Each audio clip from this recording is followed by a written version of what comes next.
Hey guys, tonight we begin with ice. Not the kind in your glass, though you are welcome to have one of those too. We begin with the kind of ice that existed before anything else did. Before gods, before giants, before light, before the concept of before had anyone around to think it. We begin with a frozen mist drifting through a void so vast and so silent that the old Norse poets, who were not generally known for being at a loss for words, could only call it Ginnungagap, the yawning gap, the charged and magical emptiness that preceded everything. So go ahead and settle in, dim the lights, if you have not already. Maybe turn on a fan for a little white noise, something to stand in for the sound of ice forming in a void that has not yet learned what sound is. Get comfortable, because we are going to be here for a while, and the story we are telling tonight is the oldest story there is, or at least one of the oldest ways of telling it. It is the story of how the Norse believed the universe began, how it was structured, how it will end, and what, if anything, comes after. It is a story about ice and fire and the silence between them, and it is a story that, in ways that would have startled the people who first told it, turns out to rhyme with what modern science has discovered about the actual cosmos we inhabit. This is not going to be a quick summary. This is not going to be the version you get from a 2-minute animated video or a pop culture wiki page. We are going to take our time with this, because the Norse took their time with it, and because there is something about lying in the dark and thinking about the origins of everything that deserves a certain unhurried quality. The Norse did not begin their universe with light. They began it with ice. A void called Ginnungagap yawned between a realm of frozen mist and a realm of fire, and where the two met, the frost thawed and the thaw quickened, and from that quickening came the first giant, and from that giant came everything. It is a creation story that does not flinch from the cold, does not promise permanence, and does not pretend the cosmos owes its inhabitants anything at all. Yggdrasil, the great ash tree, held it all together, 9 worlds threaded along its roots and branches like fruit on a vine that was always, from the very beginning, being gnawed at the root. The silence between the stars tonight is not so different from the silence of Ginnungagap before the first thaw, and if you listen closely enough, lying here in the dark, you might hear the same story the Norse heard, the story of a cosmos that began in ice, will end in fire, and asks only that someone stay awake long enough to remember it, though not you, not tonight. Before there was a world, there was a gap. Not a gap in the way we usually mean it, not a space between two things, but a gap that was itself the only thing. The Old Norse called it Ginnungagap, and the name is worth sitting with for a moment, because it tells you something about how seriously the Norse took their emptiness. The prefix gin carries connotations of the sacred, the vast, the magically charged. This was not ordinary nothing. This was a nothing so profound it was practically something. Scholars have debated the precise meaning for centuries: yawning void, magically charged gap, gaping abyss of creative potential, but the consensus, insofar as there is one when dealing with a language that has been dead for the better part of a millennium, is that Ginnungagap was understood as a space of immense latent power, not empty in the way a room is empty when you clear out the furniture, empty in the way the moment before a thunderclap is empty, charged, waiting, ready to become. The Völuspá, the great prophetic poem that opens the poetic Edda and is our oldest and most important source for the Norse creation narrative, describes the primordial state in language that is both stark and haunting. It was at the very beginning, the seeress tells us. It was Ymir's time. There was no sand, no sea, no cooling waves, no earth at all, no sky above. Only Ginnungagap, the void and grass, was nowhere. The poem's Icelandic is more compressed than any English translation can capture, but the effect is the same in any language. A negation so total, it becomes a kind of presence. Not darkness exactly, because darkness implies the absence of light, and light had not yet been invented. Not cold exactly, because cold implies a temperature scale, and no one had built one, just the gap, just the charged, sacred, waiting emptiness between two extremes that had not yet collided. And here is where it gets interesting, both mythologically and, if you are the sort of person who enjoys having your assumptions about ancient people gently upended, scientifically. Ginnungagap was not alone. It was flanked to the north, Niflheim, a realm of ice and frozen mist. To the south, Muspelheim, a realm of fire and searing heat. The void sat between them, and the Norse intuited something that modern cosmology would not articulate clearly until the 20th century, that creation does not require a creator, it requires a collision. It requires two incompatible states of being meeting across an abyss and producing, from their interaction, something neither could have generated alone. This is not the Genesis model, where a divine voice speaks the world into existence from a position of absolute authority. This is not the Egyptian model, where a mound rises from primordial waters by the will of a god. This is a creation born from physics, from the meeting of heat and cold in a space that was charged with potential but devoid of intention. The Norse, in their poetic and profoundly unsentimental way, imagined a universe that was not designed. It happened. It emerged from the interaction of fundamental forces across an emptiness that had no opinion about the matter. The parallel with modern cosmological thinking is difficult to ignore, though we should be careful about pressing it too hard. Contemporary physics describes the state before the Big Bang, and the quotation marks around before are doing a great deal of work. Since time itself may not have existed in any meaningful sense, as a kind of quantum vacuum, a state that was not nothing in the intuitive sense but a seething field of potential energy, a void that was pregnant with the possibility of everything. The vacuum fluctuations that some physicists believe may have given rise to the Big Bang are not identical to the interaction of Niflheim's ice and Muspelheim's fire in Ginnungagap, obviously. One is a mathematical model supported by decades of observational evidence. The other is a poem composed by anonymous Icelandic skald sometime between the 9th and 13th centuries. But both arrive at the same structural insight, that before everything there was not nothing, but something stranger than nothing, something active, something that could, under the right conditions, become a universe.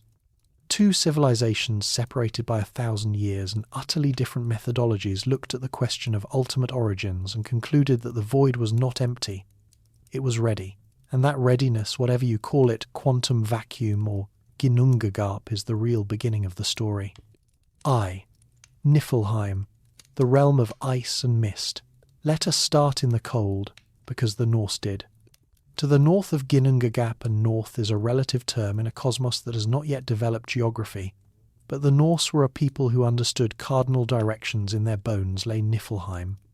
The name means roughly world of mist or world of fog, and it was ancient beyond reckoning.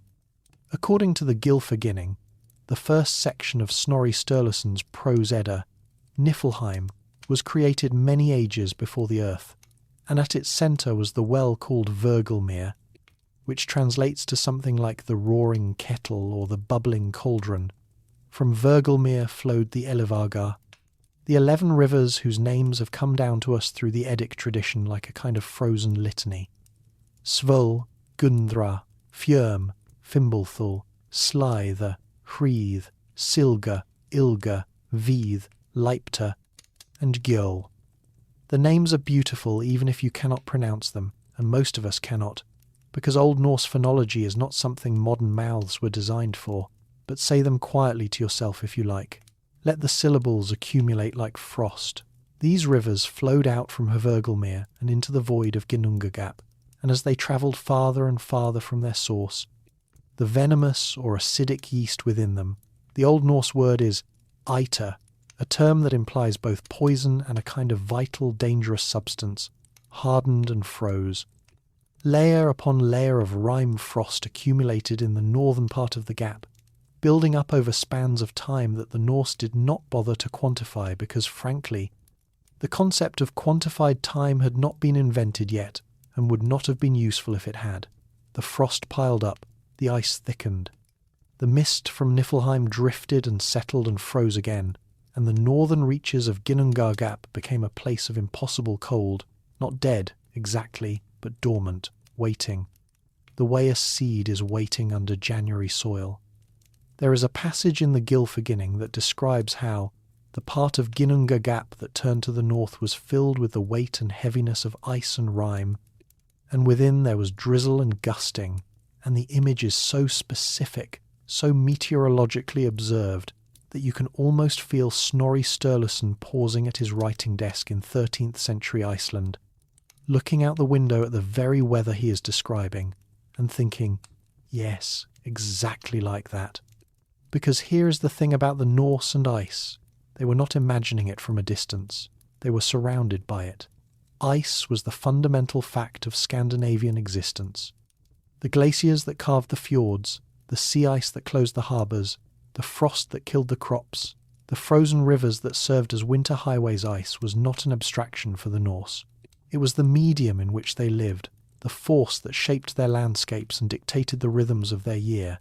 Every spring was a thawing, every autumn a refreezing, and the cycle of ice and its absence structured everything from agriculture to warfare to navigation. It is entirely natural, in fact. It would have been strange if they had not, that a people so intimately acquainted with ice placed it at the origin of all things. Creation myths are, among other things, landscape readings.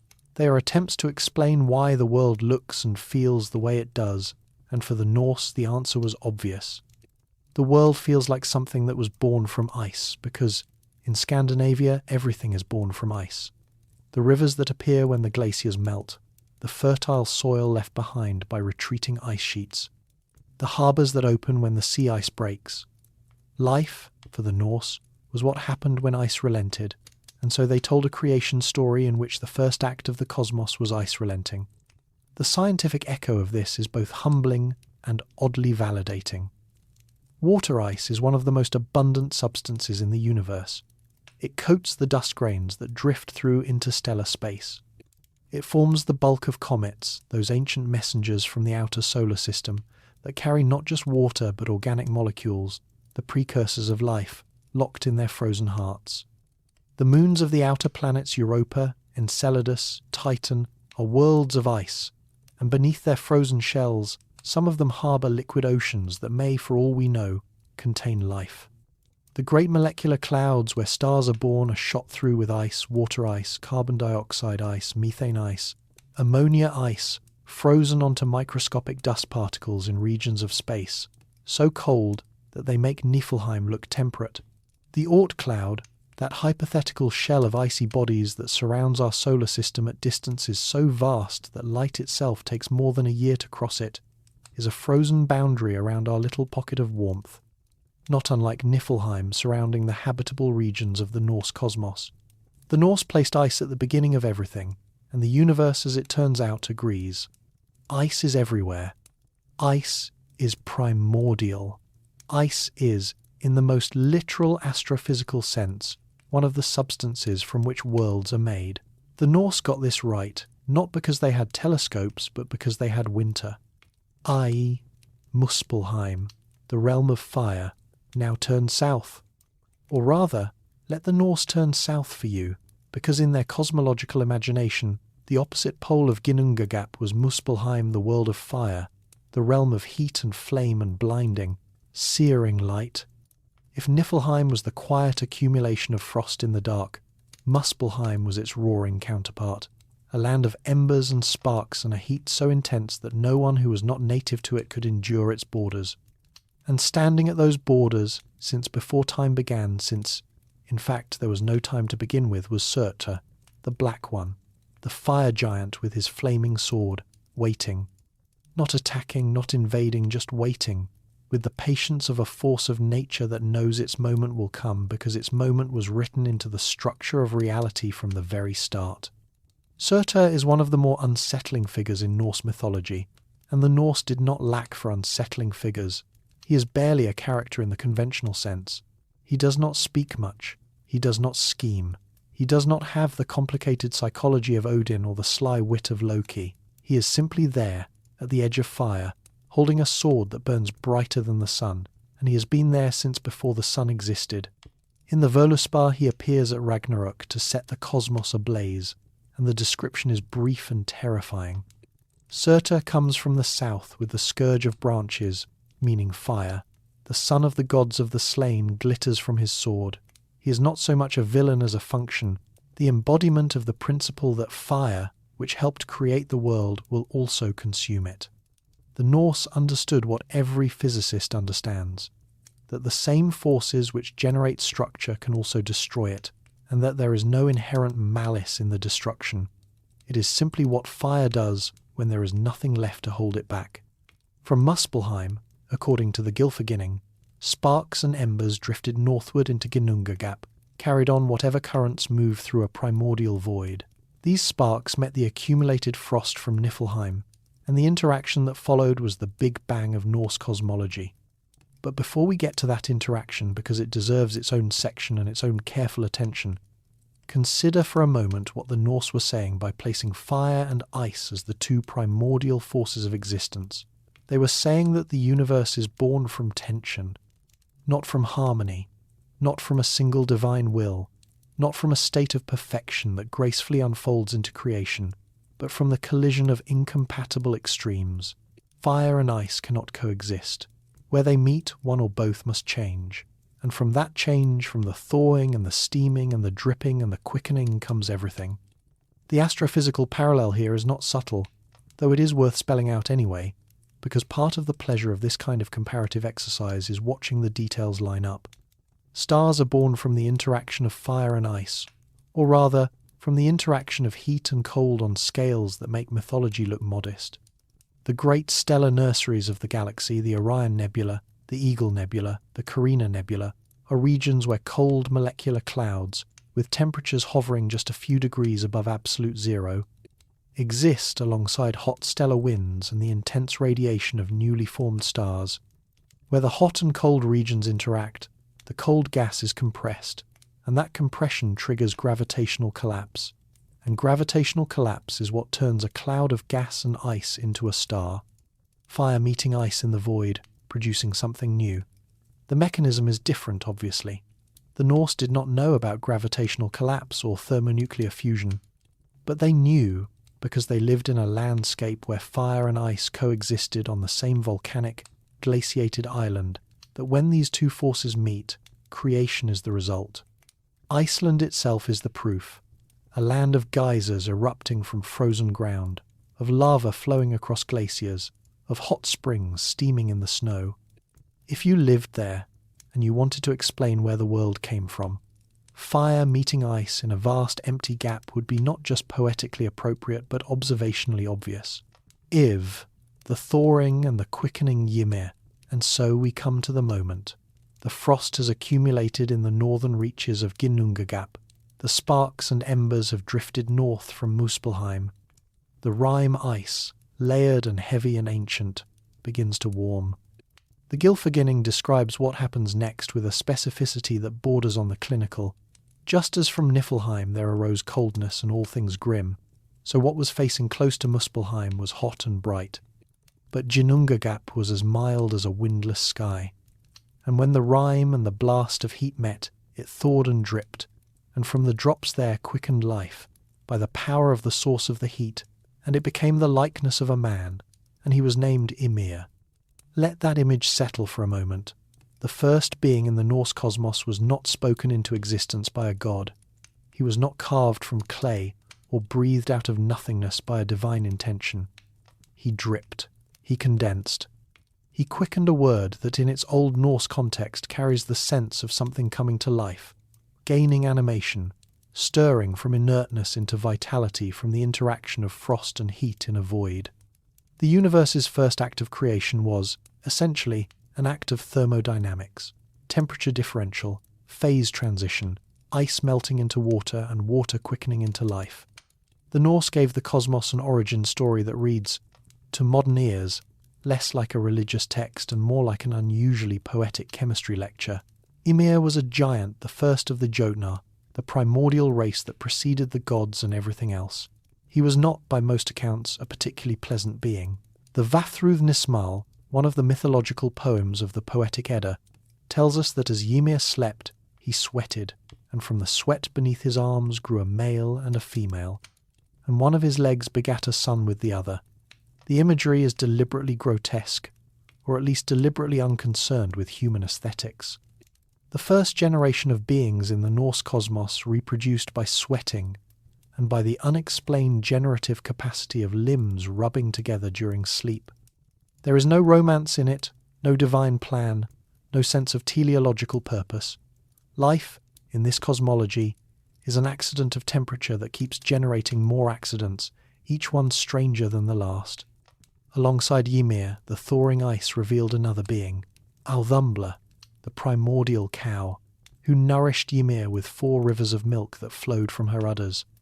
Althumbla herself survived by licking the salty rhinestones, and as she licked, she uncovered a figure frozen within the ice, first his hair on the first day, then his head on the second, then his whole body on the third.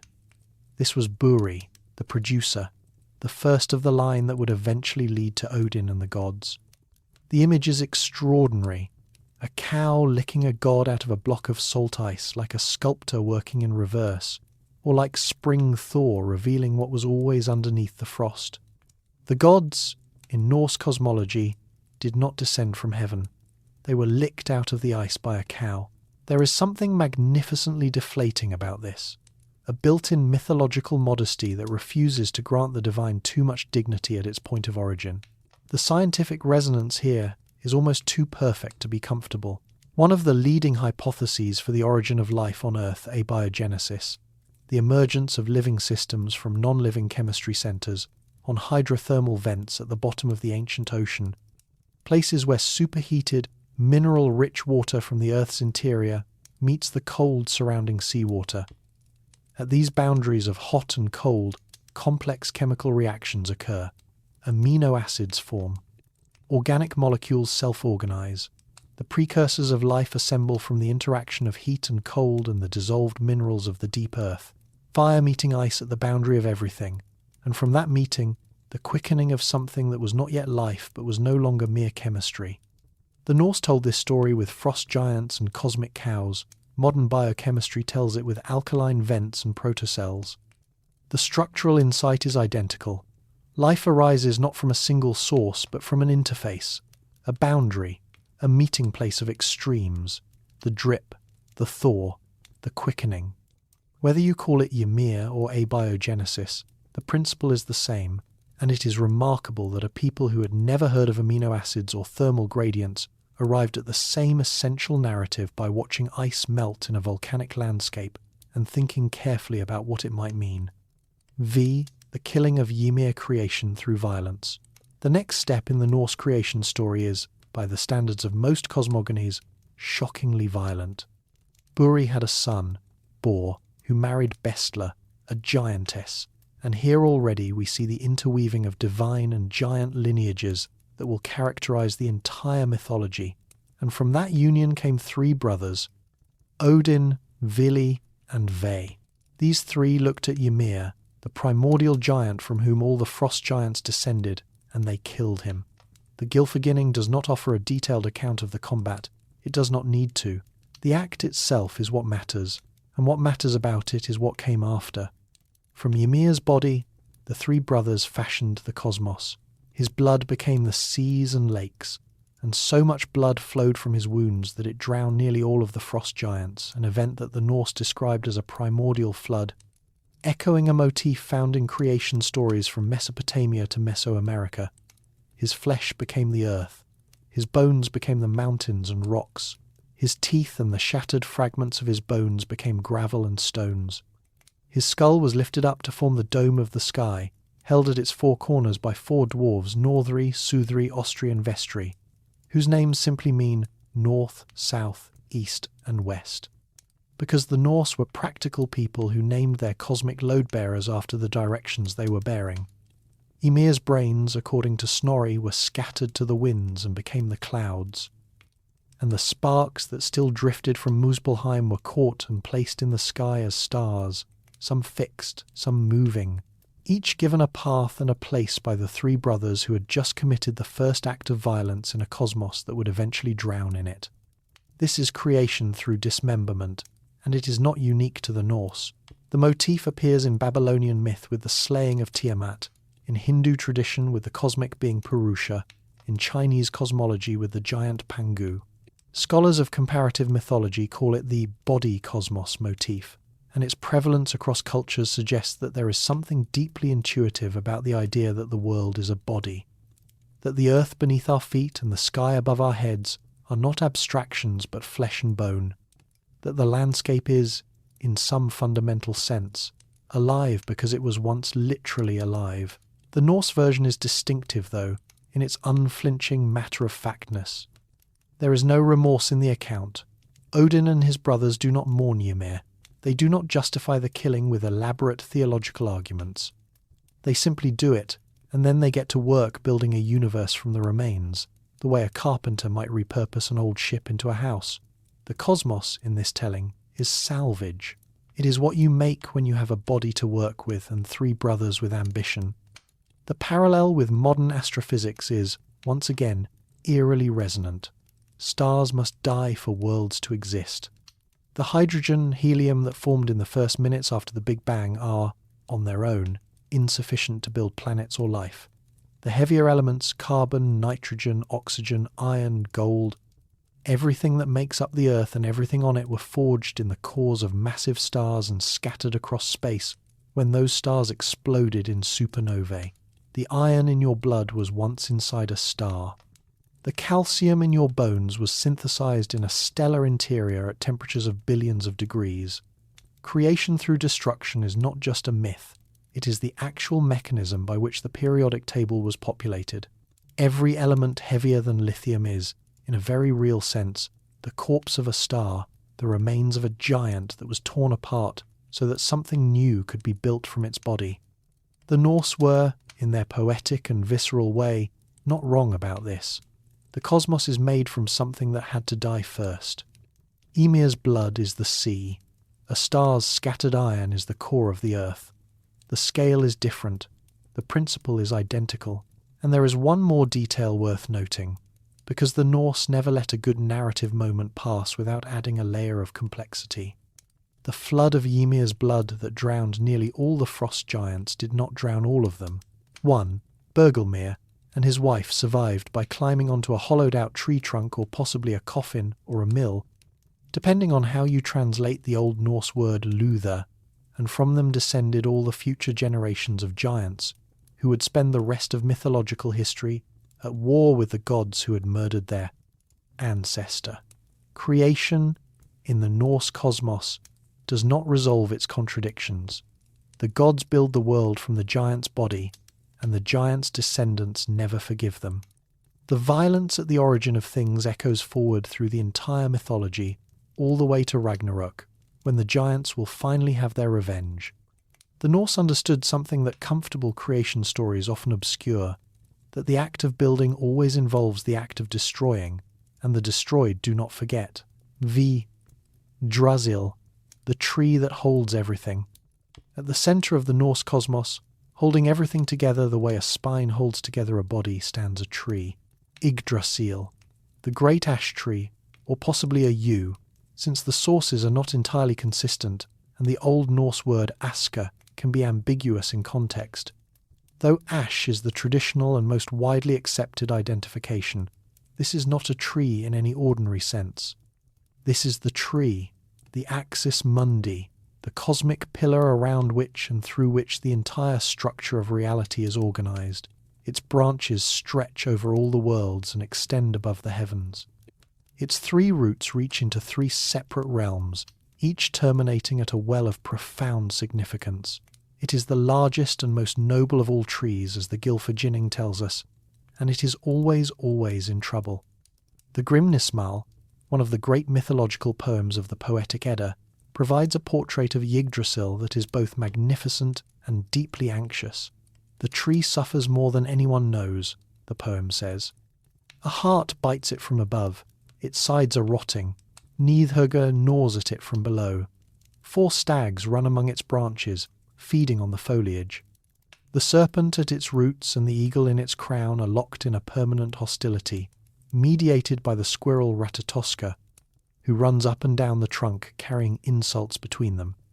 A detail that is either a profound metaphor for the way communication can exacerbate conflict, or simply a very Norse observation that squirrels are troublemakers. The tree is simultaneously the most important structure in the cosmos and the most beleaguered. It holds up everything, and everything is eating it. This is not a comfortable image. It is not meant to be. The Norse did not build their cosmology for comfort. They built it for accuracy, and the accuracy they were after was the accuracy of a people who knew that every structure, every house, every ship, every empire, every life is being gnawed at its roots from the moment of its establishment. The name itself is revealing. Yggdrasil is generally interpreted as Yg's horse, or the Terrible One's horse, where Ygg is a name for Odin. The horse in question is a reference to the gallows in Old Norse kenning. A gallows could be called a horse because the hanged person rides it. This connects Yggdrasil directly to the myth of Odin's self-sacrifice when he hung himself on the tree for 9 nights to gain the knowledge of the runes. The cosmic tree is named for an act of suffering. The central pillar of reality is a gallows. Even the name of the thing that holds the universe together contains the knowledge that the universe was bought with pain. 3 roots anchor Yggdrasil into the deep structure of the cosmos, and each root leads to a well. The first root extends to the well of earth, Bruna, where the Norns, the 3 figures who tend fate, water the tree daily and plaster its bark with white clay from the well to preserve it. The second root reaches to Mimi's Bruna, the well of wisdom, where Odin sacrificed his eye for a drink of knowledge. The third root extends to Ymir, the roaring kettle, the same primordial spring in Niflheim from which the 11 rivers of the Elivaga originally flowed, now teeming with serpents who gnaw at the root from below. The 3 wells represent, roughly, fate, wisdom, and the primal forces of nature, and the fact that they are all underground, all at the roots, is significant. In Norse cosmology, the most important things are below. Power rises from the depths. Knowledge is found by going down, not up.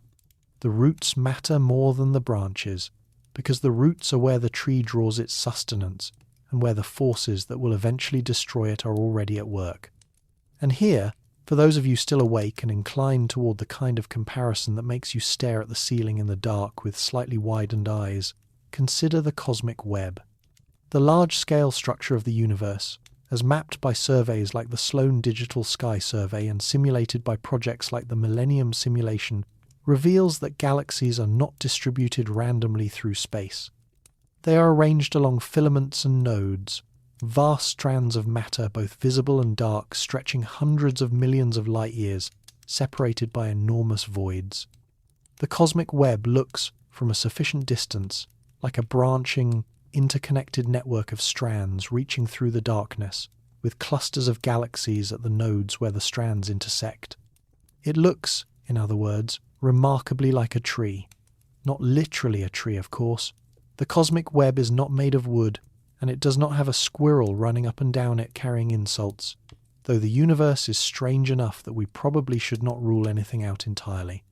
But the structural principle, a branching, interconnected architecture holding worlds in relation to one another across vast empty spaces, is the same principle the Norse encoded in Yggdrasil. They imagined the shape of everything before anyone could see it. They did not have radio telescopes or supercomputers. They had winter nights and a poetic tradition that encouraged them to think in terms of connections, roots, and branching structures. And the shape they arrived at was, from the right angle, the shape the universe actually has.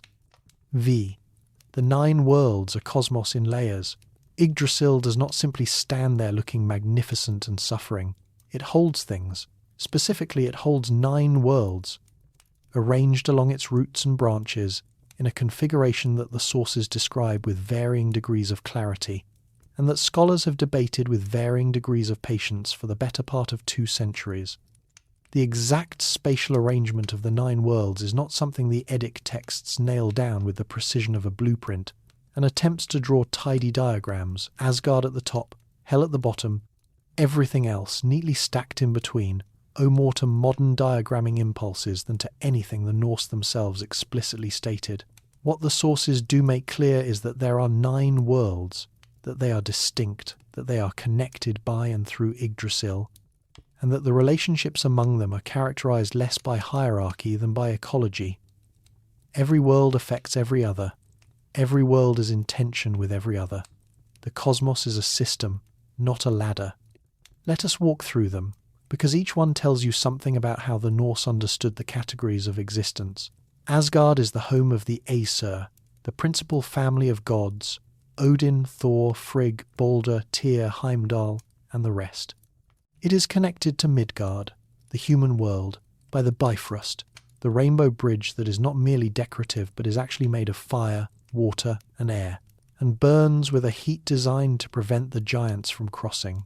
Asgard contains Valhalla, the Hall of the Slain, where the Einherjar warriors chosen by the Valkyries from among the battle-dead feast and fight in preparation for Ragnarök. It is the seat of divine power, but it is not heaven in the Christian sense. It is more like a fortified encampment, a citadel surrounded by walls that were, as we will discuss later, built by a giant and never fully paid for. Even the home of the gods was constructed by the very force it was built to exclude, which tells you everything about the Norse sense of irony in a single architectural detail. Vanaheim is the home of the Vanir, the other family of gods, associated with fertility, prosperity, the sea, and the mysteries of sea-the magic. Freya and Freyr are the most prominent Vanir, and the Aesir-Vanir War, an early conflict between the two divine families that ended in a truce and an exchange of hostages, is one of the more fascinating episodes in Norse myth, suggesting that even among the gods, unity was not a given but a negotiated settlement. Midgard, literally middle enclosure, is the human world, fashioned from Ymir's flesh and fenced by his eyebrows to protect the humans within from the giants without. The name itself implies a middle position, a between space, protected but not central, important to the gods but not the reason the gods exist. Midgard is where we live, or where the Norse believed we live, and the modesty of its description, a fenced yard in the middle of a cosmos teeming with more powerful beings, is one of the more honest assessments of the human condition that any mythology has produced. Jotunheim is the land of the giants, the Jotnar, the primordial forces that the gods are always struggling to contain. It is wild, vast, and dangerous, and the border between Jotunheim and Asgard is one of the defining tensions of the mythology.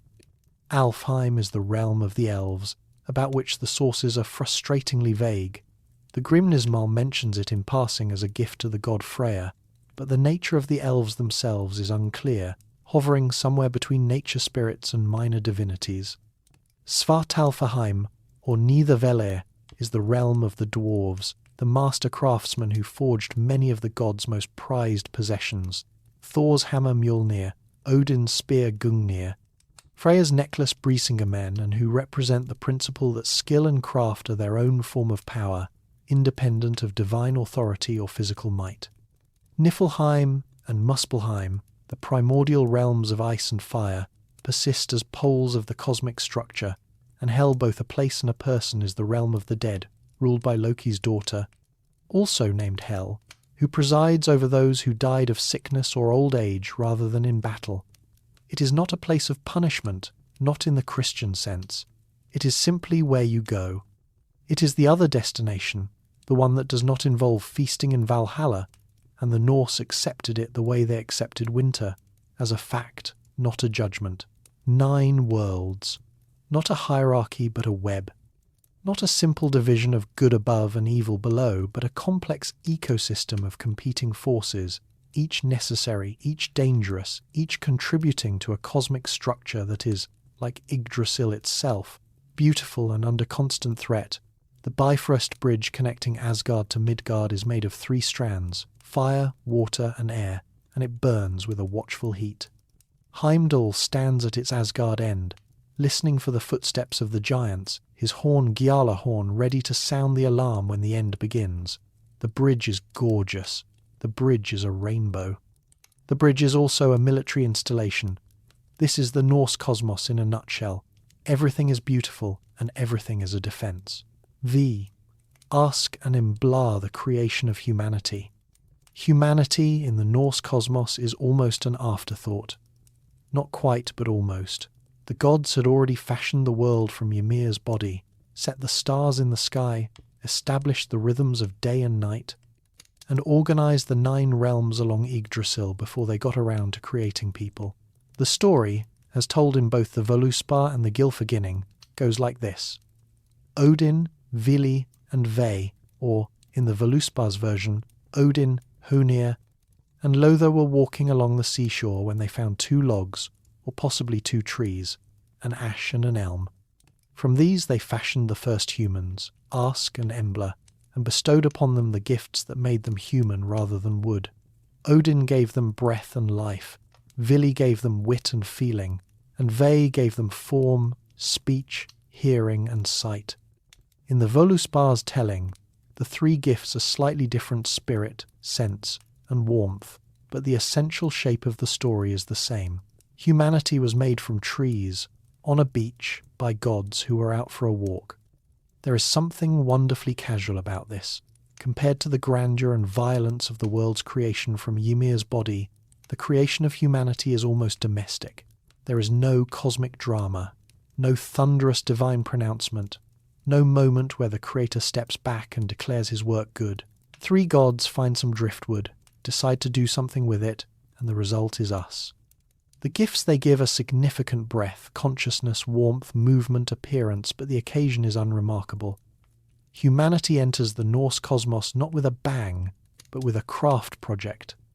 We are whittled into existence from the leftovers of a world that was already built, already populated with gods and giants and dwarves, already in motion.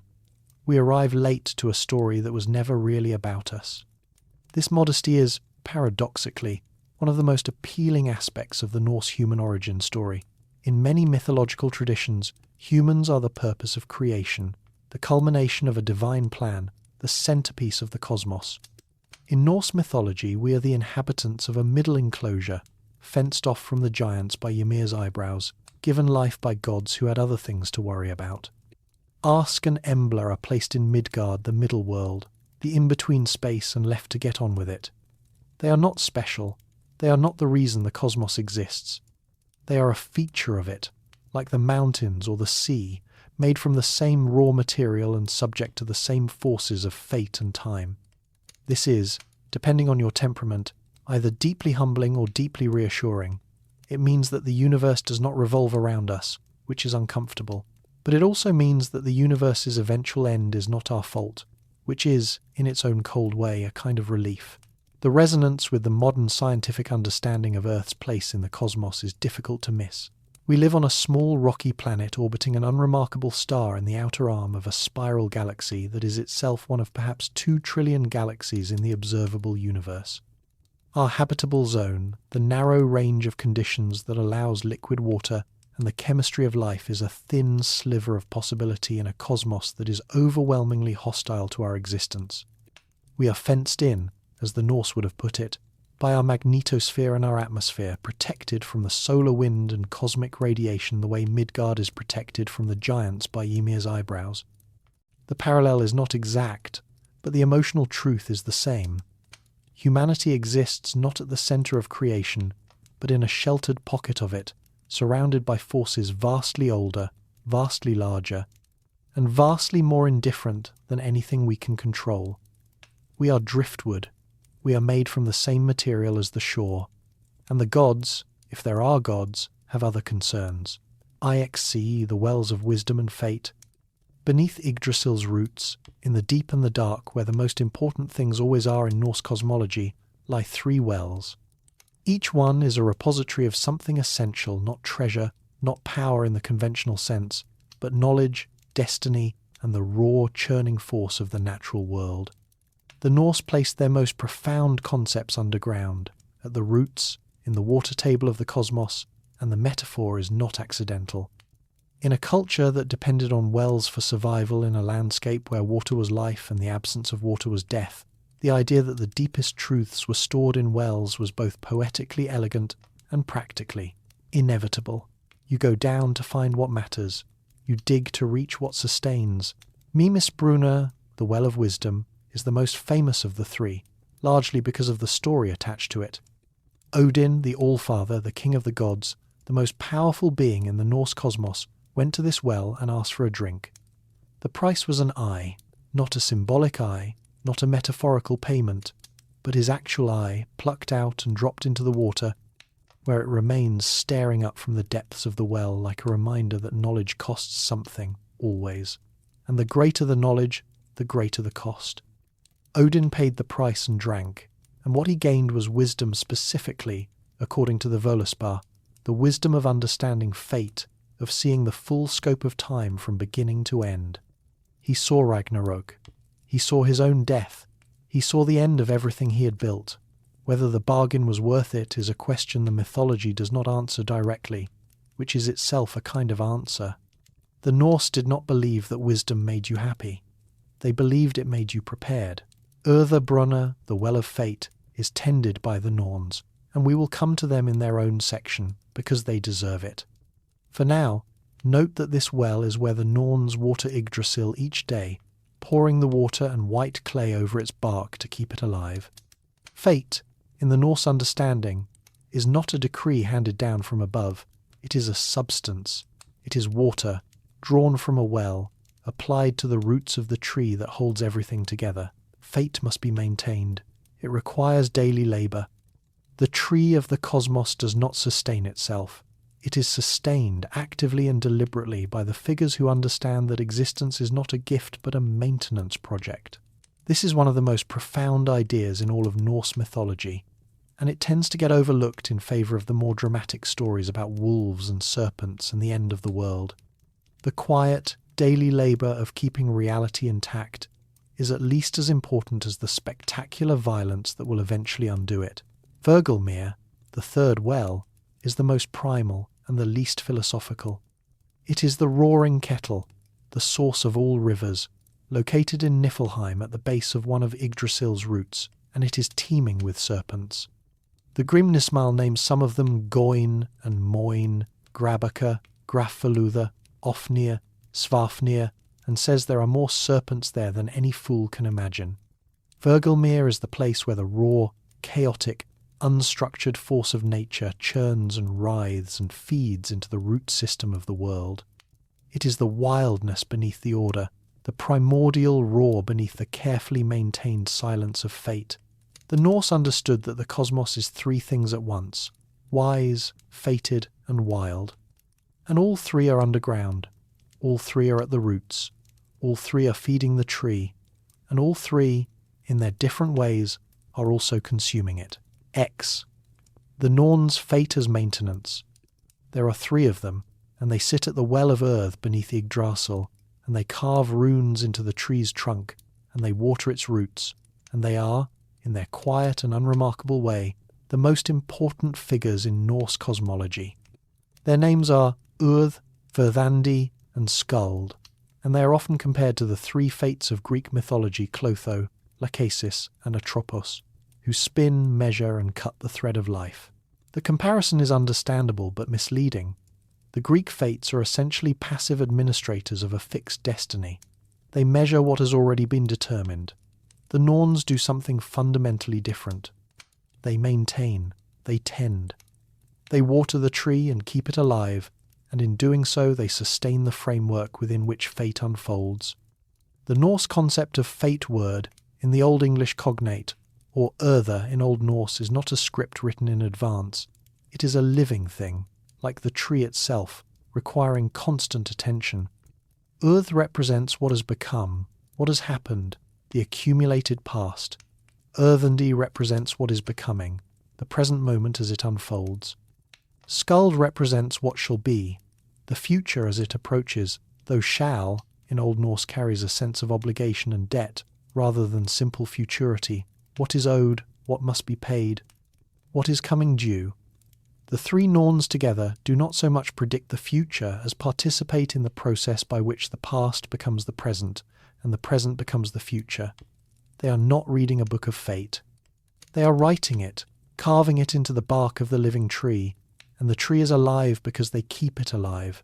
Fate, in the Norse cosmos, is not decreed from above. It grows from below, like water rising through roots. The philosophical implications of this are considerable, and they tend to distinguish Norse mythology from almost every other Indo-European mythological tradition.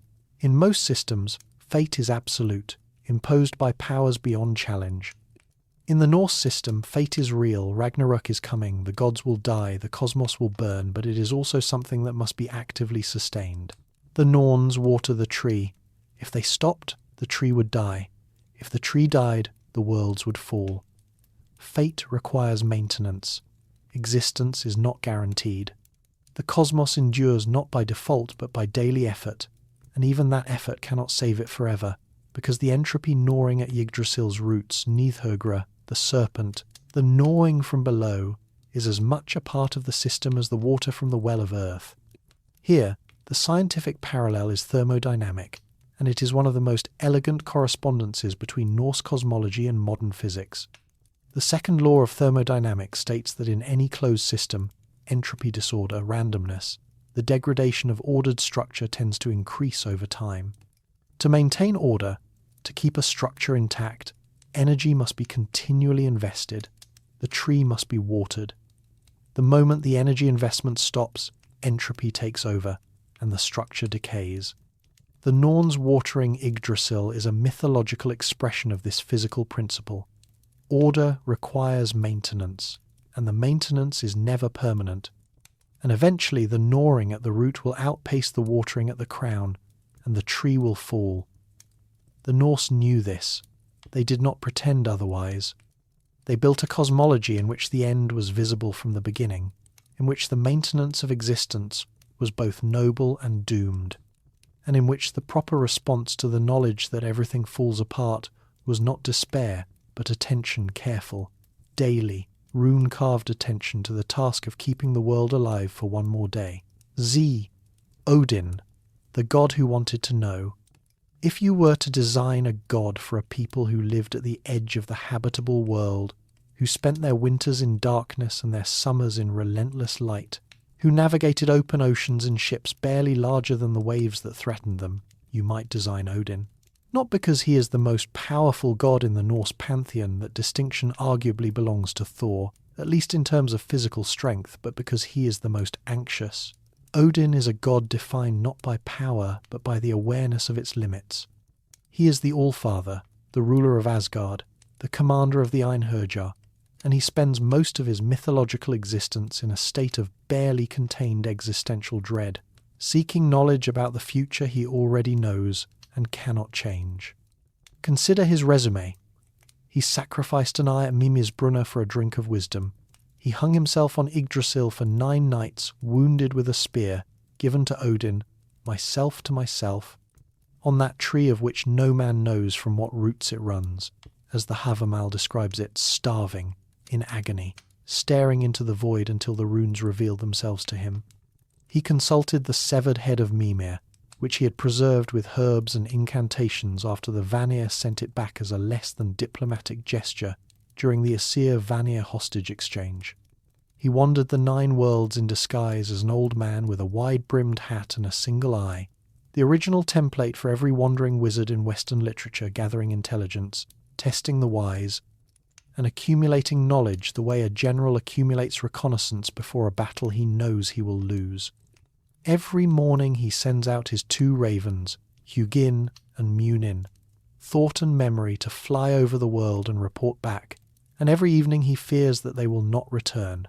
Hugin and Munin fly each day over the wide world, the Grimnismal says.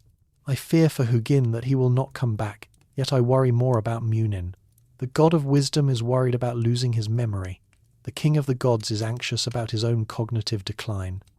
There is something in that which modern self-help books have been trying to articulate for decades with considerably less poetry. Odin's relationship with knowledge is sacrificial. Every piece of understanding he acquires costs him something: his eye, his comfort, his peace of mind, 9 nights of suffering on a tree. The Norse embedded in their supreme deity the principle that truth is not free, that understanding the deep structure of reality demands a willingness to be wounded by it. This is not the serene omniscience of a monotheistic creator god who knows everything because knowing everything is inherent to his nature. This is earned knowledge, purchased knowledge, knowledge that leaves scars. Odin sees the truth with one eye because the other eye was the price of admission, and what he sees with that remaining eye is Ragnarök, the end of everything, including himself, including the ravens, including the tree from which he won his wisdom. He knows the ending. He cannot change the ending.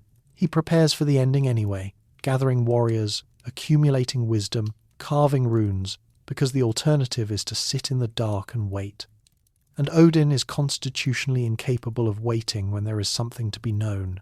The parallel with the modern scientific enterprise is not forced, it is structural. Science, like Odin, is a pursuit of knowledge that does not flinch from uncomfortable conclusions. Modern cosmology tells us that the universe has an expiration date, whether through heat, death, the Big Rip, or some other terminus, just as Odin's wisdom told him that the gods have one. The knowledge does not help, in the sense that it does not prevent the end. The universe will still reach maximum entropy. The stars will still go out. The protons may still decay. But scientists, like Odin, pursue the knowledge anyway, not because it offers salvation, but because it offers understanding. And understanding, in both the Norse and the scientific traditions, is valued for its own sake, even when, especially when, what it reveals is the shape of our own mortality.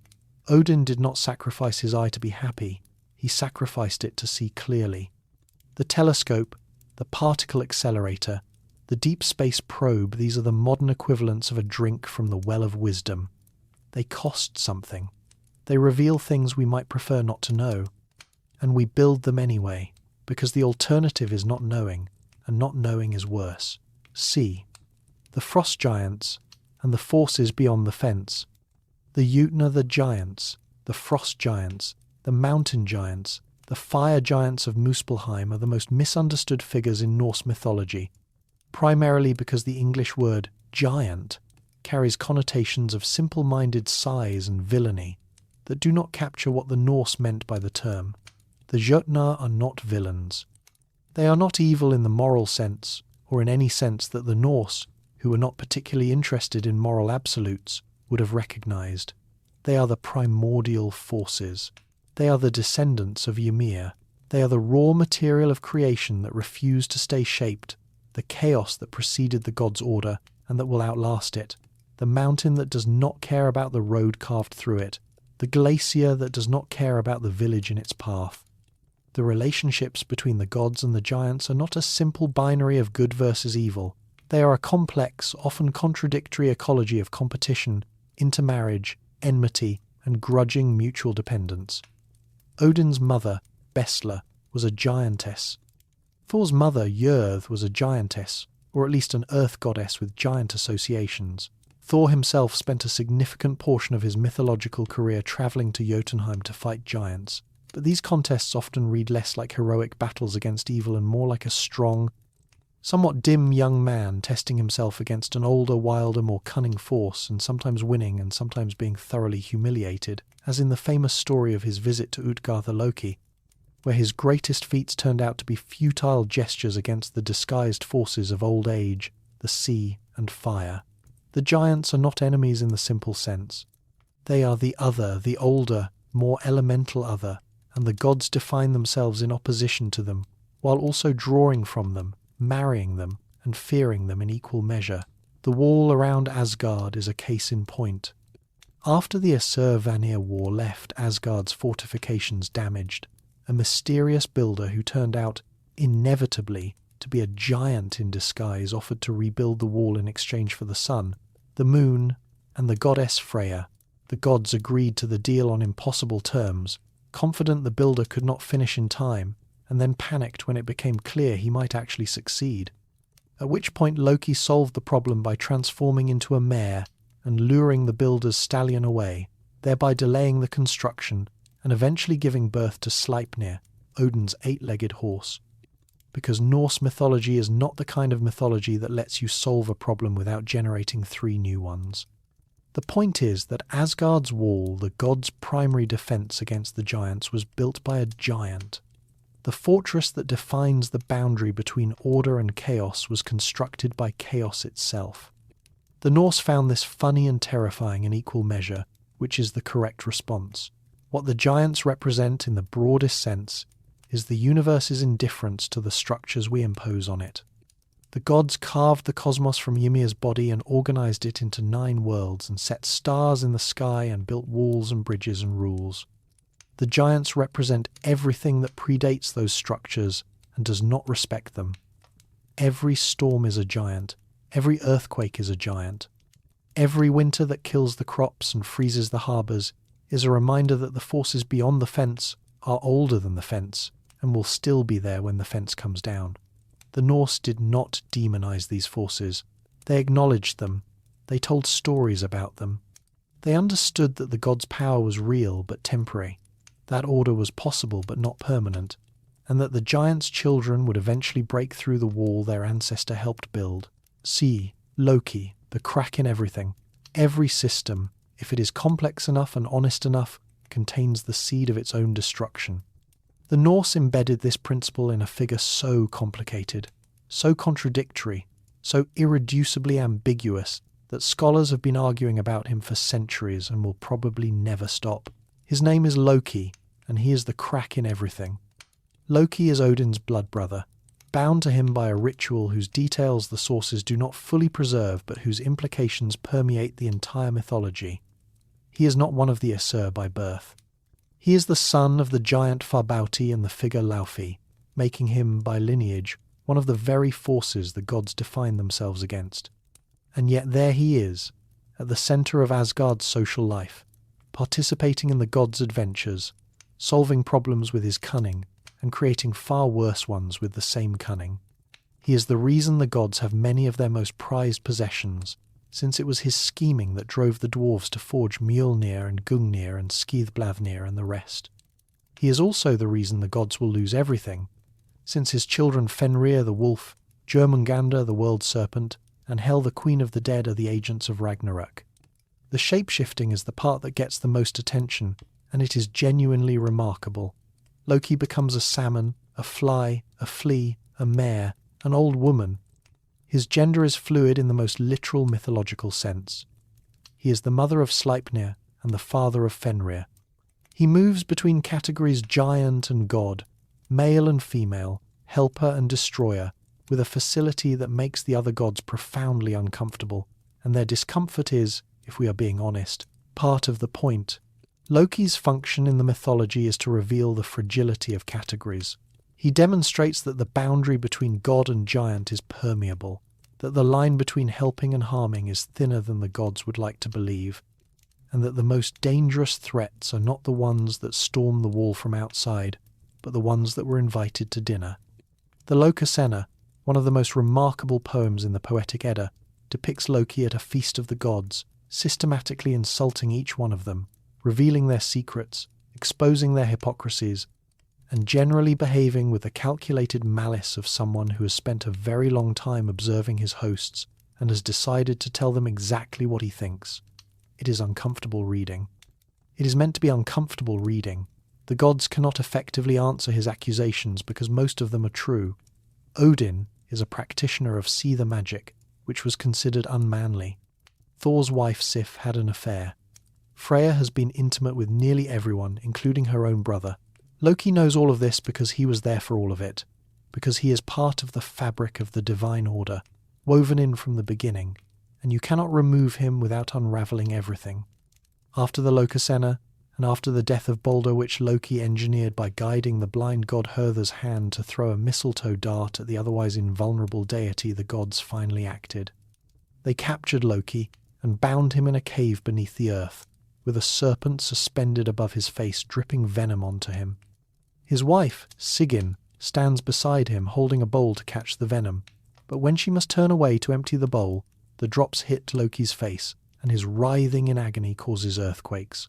He will remain there until Ragnarök, when his bonds will break and he will lead the forces of chaos against the gods in the final battle.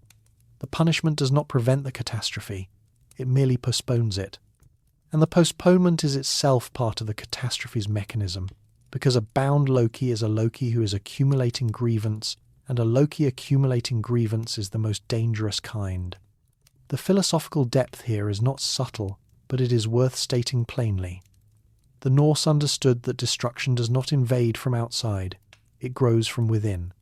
The gods' greatest enemy was someone they had invited to the table, someone who shared their mead and their adventures and their intimacy. Loki is not an external threat, he is a structural one.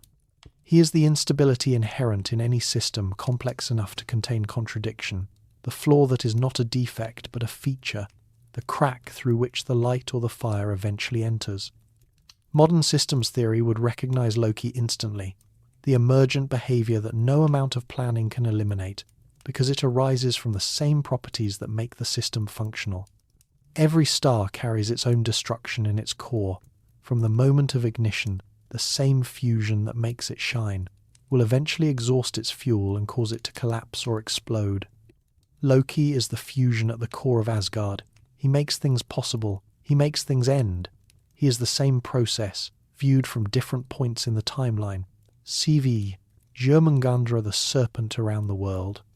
Loki's children are, without exception, the most frightening beings in Norse mythology, and the most frightening of them, or at least the largest, is Jörmungandr, the Midgard Serpent. When Odin learned of Loki's monstrous offspring, he dealt with each one separately. Fenrir was bound. Hel was cast into the underworld to rule the dead. And Jörmungandr was thrown into the ocean surrounding Midgard, where the serpent grew and grew and grew until it encircled the entire world and grasped its own tail in its mouth. The Ouroboros, the serpent eating itself, the boundary of the world that is also a living creature, and a creature, at that, whose release from its own bite will signal the end of everything. The image of Jörmungandr encircling Midgard is one of the most potent in all of Norse mythology, and its resonance extends across cultures and centuries. The Ouroboros motif, the serpent or dragon biting its own tail, appears in ancient Egyptian iconography, in Greek alchemical texts, in Hindu and Buddhist traditions, and in the cosmologies of indigenous peoples across the Americas. Jung, who never met a universal symbol he did not want to interpret, saw the Ouroboros as a representation of the psyche's totality, the union of conscious and unconscious. More prosaically, the image captures a simple but profound idea, that the thing which defines the boundary of your world is also the thing that constrains it, and the loss of that boundary means the loss of the world it enclosed. Thor and Jörmungandr are fated enemies, and their interactions form one of the great narrative threads of Norse mythology. The most famous encounter is the fishing expedition, recounted in the Heimaskvidda and the Gylfaginning, in which Thor goes out on a boat with the giant Ymir, baits his hook with the head of an ox, and pulls the Midgard Serpent up from the depths of the ocean. The moment is one of the most dramatic in the mythology, the serpent's eyes meeting Thor's, the ocean churning, the world trembling, but the outcome is uncertain, with different sources offering different conclusions. In some versions, Thor strikes the serpent with Mjolnir. In others, Ymir cuts the line in terror, and the serpent sinks back to the depths. What is certain is that the definitive encounter is reserved for Ragnarök, when Jörmungandr will rise from the sea and Thor will kill it, and the serpent's venom will kill Thor in return, 9 steps after the blow. They will destroy each other, the boundary of the world and the defender of the world mutually annihilated. The Norse did not shy away from the logic of their own mythology. The cosmological parallel is suggestive rather than exact, but it is worth noting. The observable universe has its own boundary, not a serpent, but the cosmic microwave background, the faint radiation left over from the earliest epoch when the universe became transparent to light, approximately 380,000 years after the Big Bang. Beyond this boundary lies the unobservable universe, the region from which light has not yet had time to reach us in the 13.8 billion years since the cosmos began. We cannot see past this edge. We cannot know what is there. The cosmic microwave background defines the limit of our knowledge, the fence around our Midgard, and what lies beyond it is as unknowable to us as the deep ocean was to the Norse. The serpent around the world is, in a sense, the limit of the known.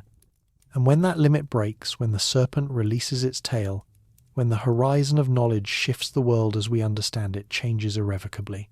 Every expansion of the observable universe, every new telescope that sees farther, is a loosening of Jörmungandr's grip. Whether this is liberation or destruction depends on how much you trusted the boundary in the first place. XV Fenrir, the wolf that waits. If Jörmungandr is the boundary, Fenrir is the inevitability. The great wolf, Loki's son, is the figure in Norse mythology that most directly embodies the concept of a doom that is known, feared, bound, and ultimately inescapable. The gods raised Fenrir in Asgard, because they apparently believed that keeping the beast that the prophecies said would devour the All-Father close at hand was somehow safer than the alternative, a decision that, in retrospect, may not have been their finest strategic moment, but perhaps there was no alternative. This is the tragedy of Norse fate. Knowing the ending does not provide a mechanism for changing it.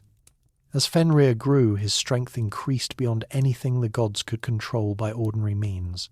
Twice they bound him with chains, and twice he broke free easily, his growing power a daily reminder that the thing they feared was getting stronger. Finally, the gods commissioned the dwarves of Svartalfaheim to forge Gleipnir, a magical fetter made from 6 impossible things: the sound of a cat's footstep, the beard of a woman, the roots of a mountain, the sinews of a bear, the breath of a fish, and the spittle of a bird. The fetter was smooth and soft as a silk ribbon, and it was unbreakable, because the things from which it was made were things that do not exist, or, more precisely, things that once existed and were used up in the making of the chain, which is why cats make no sound when they walk, and mountains have no roots, and women have no beards. The Norse embedded a delightful origin myth inside a binding myth, inside an apocalyptic prophecy, because they did not believe in leaving narrative potential on the table. Fenrir was suspicious of the soft ribbon, naturally. He agreed to be bound by it only on the condition that one of the gods place a hand in his mouth as a pledge of good faith. Only Tyr, the god of law and justice and personal courage, agreed. When Fenrir found he could not break the fetter, he bit off Tyr's hand. It is one of the most iconic moments in Norse mythology, the god of justice, sacrificing his sword hand to bind the wolf of destiny, knowing the sacrifice was permanent, knowing the binding was only temporary, knowing that Ragnarök would come and the wolf would be free and Odin would die and none of it could be prevented but all of it could be postponed, and that the postponement mattered because the days between now and the end are the only days there are. Fenrir waits. He has been waiting since the gods bound him. His jaws are propped open by a sword, and from his open maw a river of drool flows. At Ragnarök he will break free, and his jaws will stretch from earth to sky, and he will devour Odin, and Odin's son Vidar will avenge his father by tearing the wolf apart. But by then it will be too late for the old order. Fenrir is the knowledge that the end is coming. He is the bound and growing thing in the dark, the doom that gets stronger the longer it is delayed, the wolf whose chains are made of things that do not exist, which means, in a sense, that the only thing holding back the apocalypse is a collection of absences, a fetter woven from the things the world has already lost. There is a modern echo here that resonates with anyone who has ever lain in the dark and thought about endings. Modern cosmology tells us that the universe has an expiration date. The specifics are debated heat death, when entropy reaches maximum and no further work or structure is possible, is the most widely accepted scenario. But the big rip, the big crunch, and other models have their adherents, but the conclusion is the same. Everything ends. The stars will burn out, the galaxies will drift apart, the last black holes will evaporate in a whisper of hawking radiation. And knowing this which we do, because we have done the math, because we have sacrificed our eye at the well of observation, does not change it. Fenrir is bound. Fenrir is growing. Fenrir will be free. The Norse response to this knowledge was not to despair, but to prepare to feast in Valhalla, to gather the Einherjar, to sharpen the weapons and tell the stories, and live the days that remain, with the full weight of the knowledge that they are numbered. It is not a bad model. It is, in fact, remarkably close to the one that any honest person in the modern era, armed with the findings of cosmology and thermodynamics, would have to adopt if they were serious about looking at the universe as it actually is. XVI, the cosmos in ice comets, moons, and frozen worlds. Let us step away from the mythology for a while, not away from the conversation, but sideways, into the actual cosmos, the one you can see if you go outside on a clear night and look up. Because the ice that the Norse placed at the beginning of everything is not merely a poetic device. It is a physical reality, and the universe is full of it. Start with the comets. These ancient wanderers of the solar system are, in essence, dirty snowballs, or, as some astronomers prefer, icy dirt balls, composed of water ice, frozen carbon dioxide, methane, ammonia, and dust, left over from the formation of the solar system 4.6 billion years ago. When a comet's elongated orbit brings it close to the sun, the ice sublimates, producing the spectacular tales that have awed and terrified human beings since prehistory. The Norse, who sailed the North Atlantic under skies routinely blazed across by comets, would have recognized them as messengers from the deep cold, emissaries of Niflheim drifting through the dark. And they would not have been entirely wrong. Comets carry water, they carry organic molecules. Current scientific thinking suggests that a significant portion of the water in Earth's oceans may have been delivered by comets and asteroids in the early solar system ice from the void, raining down on a young planet, seeding the conditions for life. The Thor in Ginnungagap, the quickening of Ymir from the melting frost, it is not a stretch to see in this, an echo of the actual process by which a barren world became a living one. Ice from the outer darkness, melting in the warmth of a young sun, and from that melting, everything.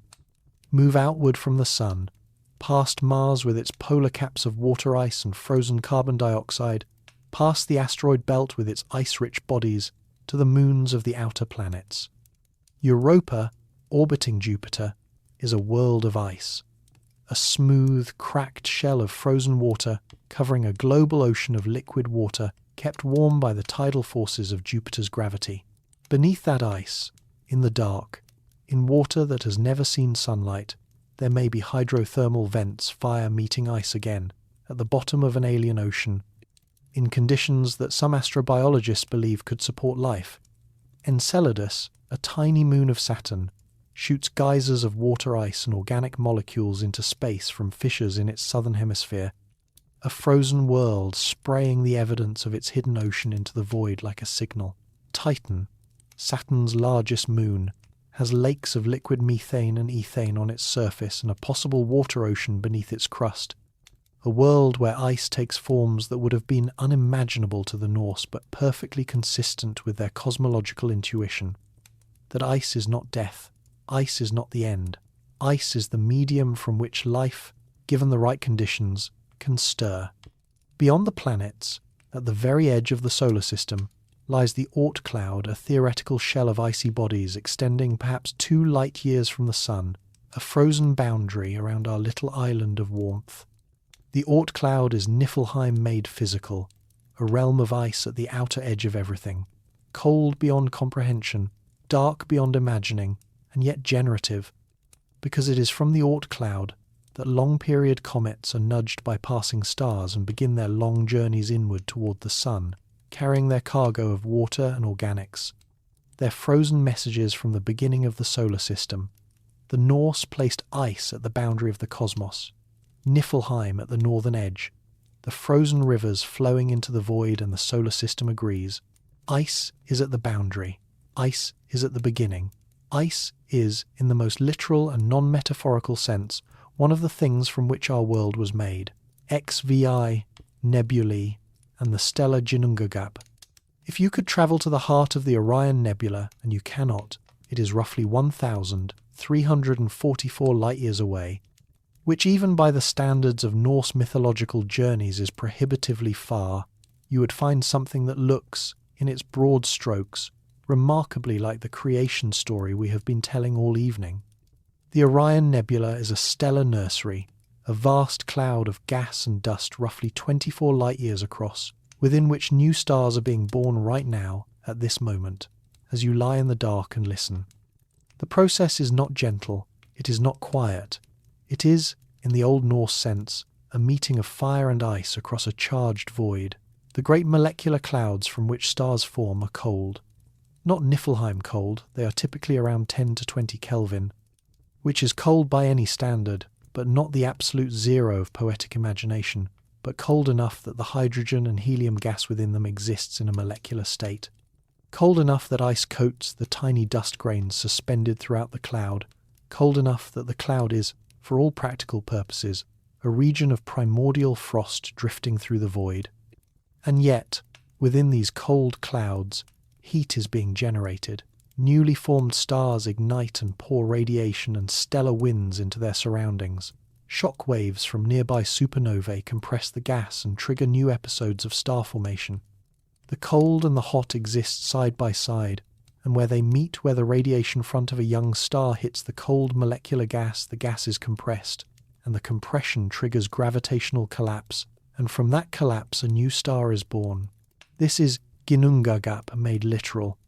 Fire from the south, ice from the north, the charged void between them.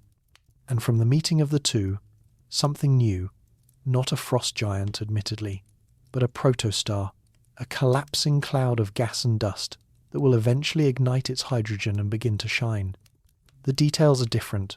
The process is entirely non-mythological. No one is sweating giants or licking gods out of salt ice, but the structure is the same. Creation happens at the boundary. Creation happens when incompatible forces meet. Creation is not peaceful or intentional. It is violent and emergent, a consequence of physics rather than a product of design.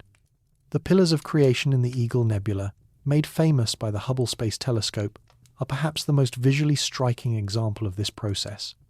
These towering columns of cold gas and dust, several light years tall, are being sculpted by the radiation of nearby hot stars, their surfaces glowing with the light of the very stars that are slowly eroding them. Within the pillars, new stars are forming even as the pillars themselves are being destroyed. Creation and destruction happening simultaneously in the same structure, driven by the same forces. Surtur's embers drifting through the gap, Niflheim's frost hardening in the void, the Thor, the quickening. The universe telling the same story the Norse told, in a different language, at a scale the Norse could not have imagined, but with a logic they would have recognized instantly.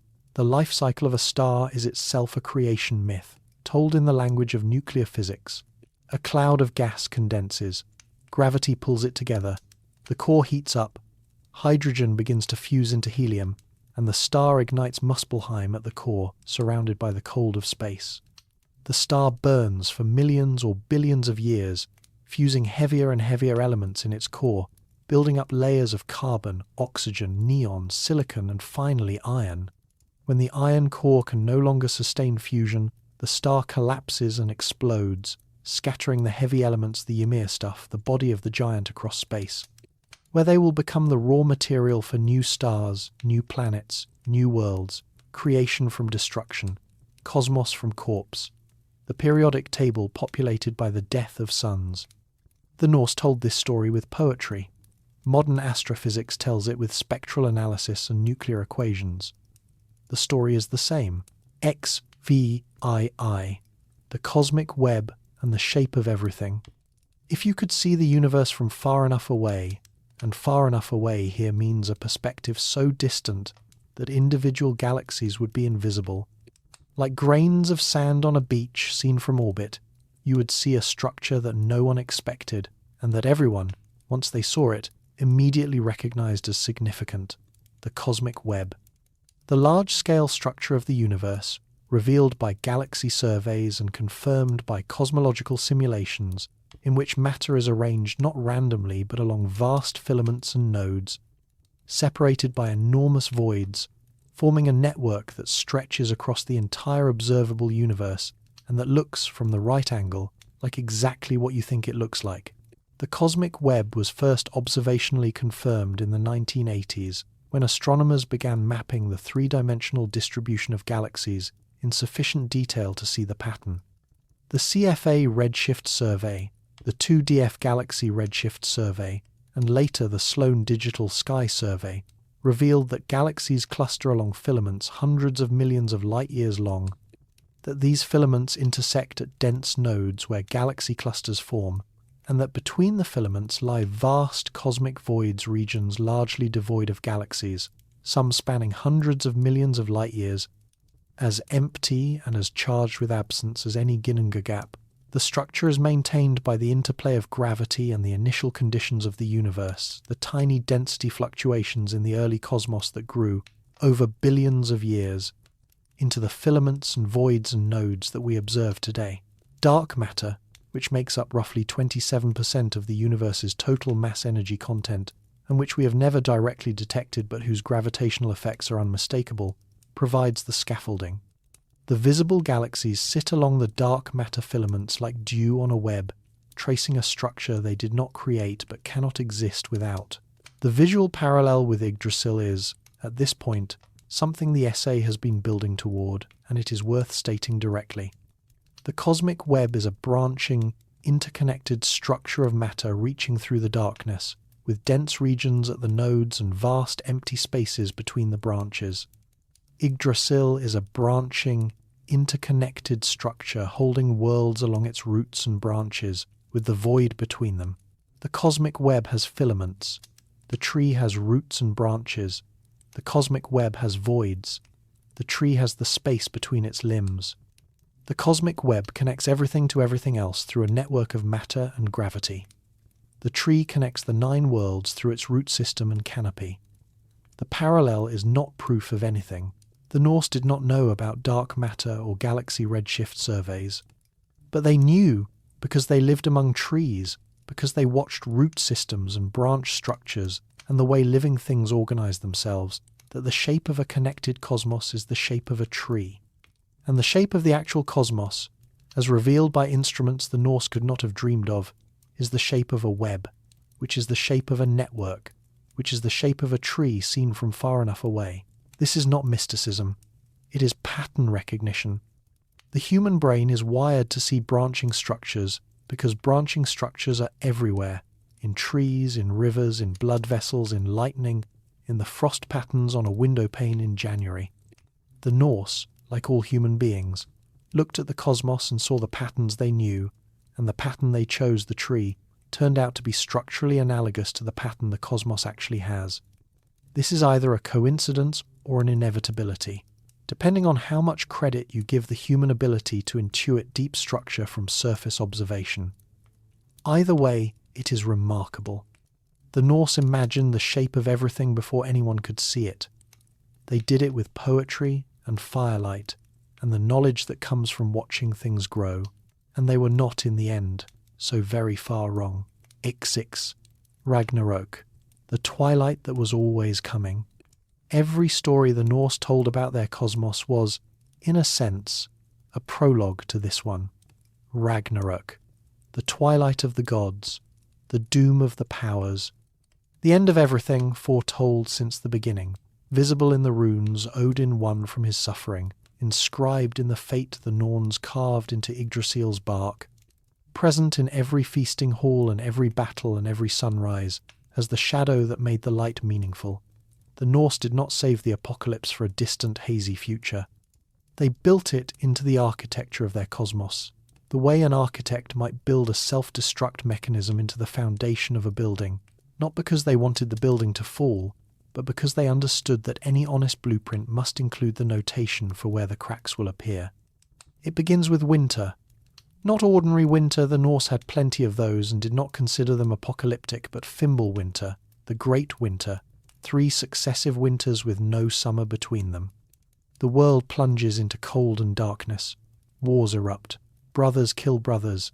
The bonds that hold civilization together, kinship, law, reciprocity, the basic social contracts that the Norse valued perhaps above all else, unravel. It is a moral collapse before it is a cosmic one, and the Norse understood the sequence. The world does not end because the monsters attack. The monsters attack because the world has already ended, internally, in the failure of its own values. Fimbulwinter is not a weather event. It is a metaphor for the decay of everything that makes life worth living, and the literal cold is just the physical manifestation of a cultural death that has already occurred. Then the bonds break. Fenrir the wolf tears free of Gleipnir. Jörmungandr, the Midgard Serpent, releases its tail and rises from the ocean, flooding the earth with its thrashing. Loki breaks his chains and rises from his underground torment, his face scarred by centuries of venom, his grievance absolute. The dead come from hell aboard Naglfar, a ship built from the untrimmed fingernails of the dead, a detail so specific and so grotesque that it feels like a folk practice encoded in myth. A reminder to trim your nails so as not to contribute raw material to the ship that will carry your enemies to the final battle. Surtur marches from Muspelheim with his flaming sword. Heimdall blows Gjallarhorn. The Bifrost shatters under the weight of the advancing armies, and the gods marshal for a battle they know they will lose. The specifics of Ragnarök are recounted most fully in the Völuspá, and they are both precise and devastating. Odin rides against Fenrir and is devoured. Vidar avenges his father by tearing the wolf's jaws apart. Thor kills Jörmungandr and staggers 9 steps before falling dead from the serpent's venom. Freyr, who gave away his magical sword to win the giantess Gertha's hand, faces Surtra without a weapon and falls. Tyr and the hound Garma kill each other. Heimdall and Loki kill each other. Surtra sets the world ablaze. The earth sinks into the sea. The stars fall from the sky. Everything burns. Everything ends. And yet, the Völuspá does not end with fire. After the destruction, the seeress describes a renewal. The earth rises from the sea, green and fertile. Eagles fly over waterfalls. The surviving gods Vidar, Vali, Balder returned from hell, who the reconciled gather on the plain where Asgard once stood and find, in the grass, the golden game pieces with which the gods played before the world went wrong. 2 human survivors, Lif and Lifthrasir, emerge from the wood of Hodmimis, having survived Fimbulwinter and the fire by hiding in the tree. A new sun, daughter of the old one, takes her mother's path across the sky. The world begins again. Whether this rebirth is native to the Norse tradition or was influenced by Christian eschatology, a question that has occupied scholars since the 19th century and shows no signs of resolution, is one of the great interpretive debates in the study of Norse mythology. The Völuspá was composed in a cultural context where Christianity was either present or imminent, and the parallels with Christian resurrection theology are obvious enough to warrant suspicion. On the other hand, cyclic models of time and renewal are common in many non-Christian traditions, and the specific details of the Norse rebirth, the green earth rising from the sea, the surviving couple hidden in the tree, the golden game pieces in the grass have a vividness and specificity that feel indigenous rather than imported. The honest answer is that we do not know, and the honest response to not knowing is to hold the question open rather than forcing a premature answer. The rebirth may be original, it may be influenced, it may be both, layered and complicated in the way that all cultural transmissions are. What matters for our purposes is that the Norse, or at least the poet who composed the Völuspá, imagined a universe that was not merely destroyed, but renewed, a cycle of creation and destruction and recreation that mirrors, in its broadest outlines, the cyclic universe models proposed by some modern physicists, in which the Big Bang is not a one-time event but one in a series, a universe expanding and collapsing and expanding again, like a heart beating in the void. The heat death of the universe is the scientific Ragnarök. Entropy increases, stars burn out, the galaxies drift apart into cold, dark isolation. The last structures decay. The universe reaches a state of maximum disorder and minimum energy, and nothing further happens, ever. It is not as dramatic as Surtra's fire and Fenrir's jaws, but it is the same conclusion. Everything ends, including everything. The Norse faced this knowledge with composure and courage. They did not pretend the ending was not real. They did not invent a theology that promised escape. They feasted in the knowledge that the feast was finite, and they fought in the knowledge that the fight was already lost, and they told the story anyway, because the story was all they had, and telling it was itself an act of defiance against the void that would eventually reclaim everything. Mini-documentary I, The Hanging on the Tree Odin's Ordeal. There is a passage in the Havamal, The Sayings of the High One of the most important poems in the Poetic Edda, attributed to Odin himself, that describes what may be the central mythological event in the entire Norse tradition. Not the creation of the world, not Ragnarök, not the death of Balder, but a quieter thing, a more private ordeal, a moment of suffering so profound that it transformed the sufferer and, through him, the cosmos. I know that I hung on a wind-battered tree 9 full nights, wounded with a spear and given to Odin myself on that tree of which no one knows from where its roots run. Let us sit with this for a moment, because it deserves a slow and careful contemplation, and because the image a god hanging on a tree, pierced, starving, alone, is one that reverberates through the history of religion in ways that are either coincidental or deeply revealing, depending on your interpretive framework. Odin hung himself on Yggdrasil. He was wounded by his own spear, Gungnir. He was, as the poem says, given to Odin, myself to myself, a self-sacrifice that loops back on itself, a gift that is both given and received by the same being. He did not eat. He did not drink. For 9 nights he hung there, in the dark, in the wind, staring down into the void beneath the tree, and on the 9th night, screaming, he saw the runes. The runes, not merely an alphabet though they were used as one, but a system of cosmic symbols, each one representing a fundamental force or principle of reality. Fehu for wealth, Uruz for the aurochs, for primal strength, Thurisaz for the thorn, for the giant, for the dangerous force that must be respected. The Elder Futhark, the oldest known runic alphabet, contains 24 characters, and the Norse understood each one as a key to a specific aspect of existence, not arbitrary signs assigned to sounds, as in the Latin alphabet, but encoded truths, like the equations of physics, each one describing a relationship between forces that are always operating whether anyone reads the symbols or not. The parallel with shamanic initiation is widely noted by scholars. In many cultures, the shaman must undergo an ordeal: fasting, isolation, physical suffering, symbolic death before gaining access to hidden knowledge. The Siberian shamanic traditions, geographically and culturally adjacent to the Norse world, describe similar ordeals: hanging, exposure to the elements, visions received at the boundary of death. Mircea Eliade, the great historian of religions, documented these parallels extensively, and while the question of direct cultural transmission is complex and probably unanswerable, the structural similarity is clear. Knowledge of the deepest kind, knowledge of the codes that underlie reality, requires suffering. It requires the willingness to be broken open. It requires, as Odin demonstrated, the sacrifice of something irreplaceable. This is not a comfortable idea, but the Norse were not a people oriented toward comfort. They lived in a landscape that demanded endurance, in a social order that rewarded courage, in a cosmological framework that promised not salvation but understanding. Odin's ordeal on Yggdrasil is the mythological expression of a principle that every serious intellectual tradition has discovered in its own way: that the deepest truths are not given freely. They cost something. The physicist who devotes decades to a problem, the philosopher who follows an argument into territory that undermines everything they previously believed, the astronomer who trains a telescope on the deep field and sees, for the first time, the light of galaxies that were ancient when the Earth was young. Each of them is, in their own way, hanging on the tree.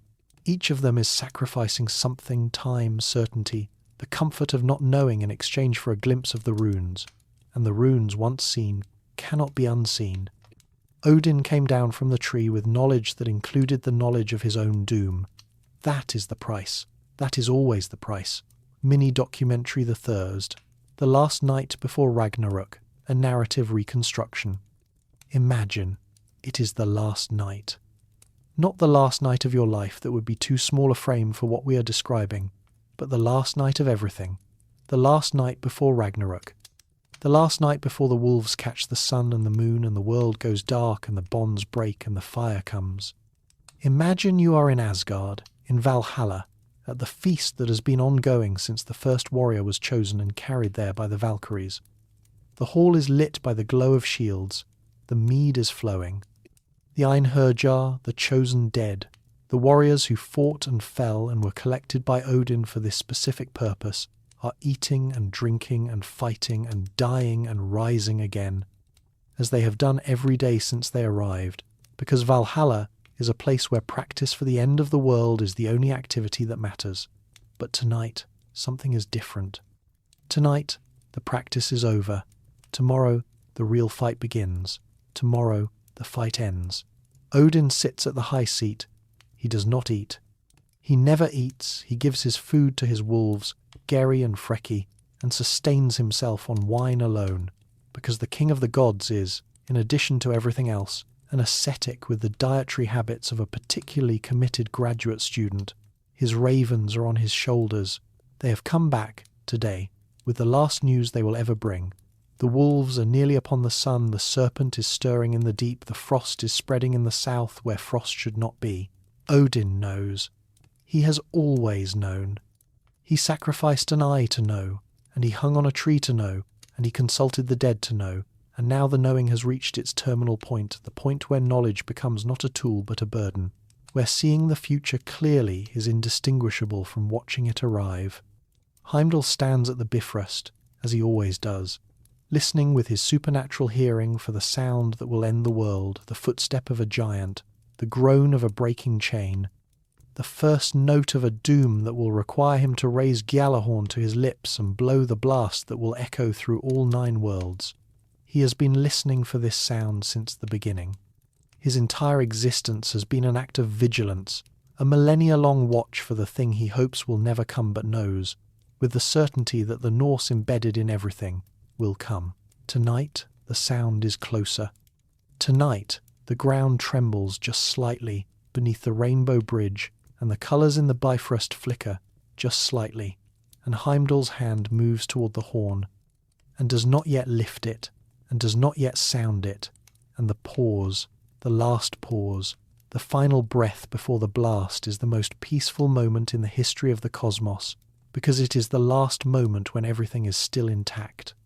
Below, in Midgard, the humans do not know. They know the winter is bad, worse than any they have ever known, worse than their parents knew, a winter that shows no sign of relenting, a cold that feels personal, as if the sky itself has turned against them. But they do not know that this winter is the last, that the cold is not a season but a sentence, that the ice spreading across the world is the first movement of a final act that will consume them along with everything else. They go about their evening, they feed the fires, they tell stories. Perhaps they tell the very stories we have been telling tonight, stories about the void, the ice, the fire, the tree, the giants, the gods, the serpent, the wolf. Perhaps they sense, in the way that stories sometimes allow you to sense things, that the narrative they are telling is also the narrative they are living, and that the ending they have memorized is approaching with the inevitability of the tide.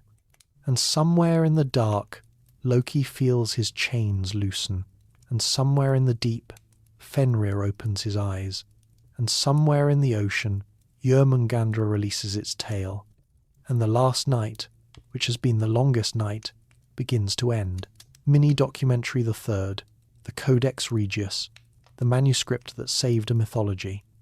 Everything we have been discussing tonight, the void, the ice, the fire, the tree, the 9 worlds, the gods and giants and serpents and wolves, the creation and the destruction and the rebirth, all of it, or nearly all of it, survives because of a manuscript. A single, small, battered manuscript, 45 leaves of vellum, roughly the size of a modern paperback, written in Iceland around 1270 CE by an anonymous scribe whose name we will never know. The Codex Regius, GKS 2365-42, the King's Book, the most important document in the history of Norse mythology, and arguably one of the most important manuscripts in the literary history of the Western world. The Codex Regius contains 29 poems, divided roughly into mythological poems and heroic poems. The mythological poems include the Völuspá, which we have cited repeatedly tonight, the Cirrus's prophecy of creation and destruction. They include the Havamal, with Odin's account of his ordeal on Yggdrasil. They include the Grimnismal, with its description of Yggdrasil and the 9 worlds. They include the Vafthrûdnismal, the wisdom contest between Odin and a giant, which is one of the richest sources for Norse cosmological knowledge.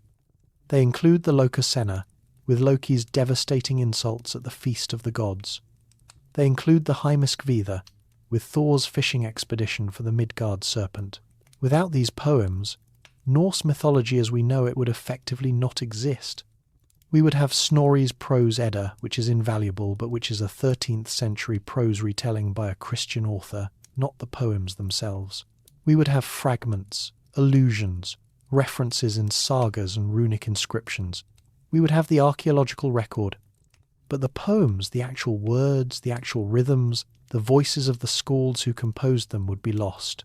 And with them, the thing that makes Norse mythology more than a collection of plot summaries, the art, the sound, the way the words fit together in Old Norse alliterative verse, where each line is anchored by stressed syllables that echo each other like the beats of a drum in a darkened hall. The manuscript's history is, like most manuscript histories, a story of improbable survival. We know nothing about its origins or its whereabouts before 1643, when it came into the possession of Brynjolfur Sveinsson, the Bishop of Skarlholt in Iceland. Brynjolfur was a scholar and a collector, and he recognised immediately what he had.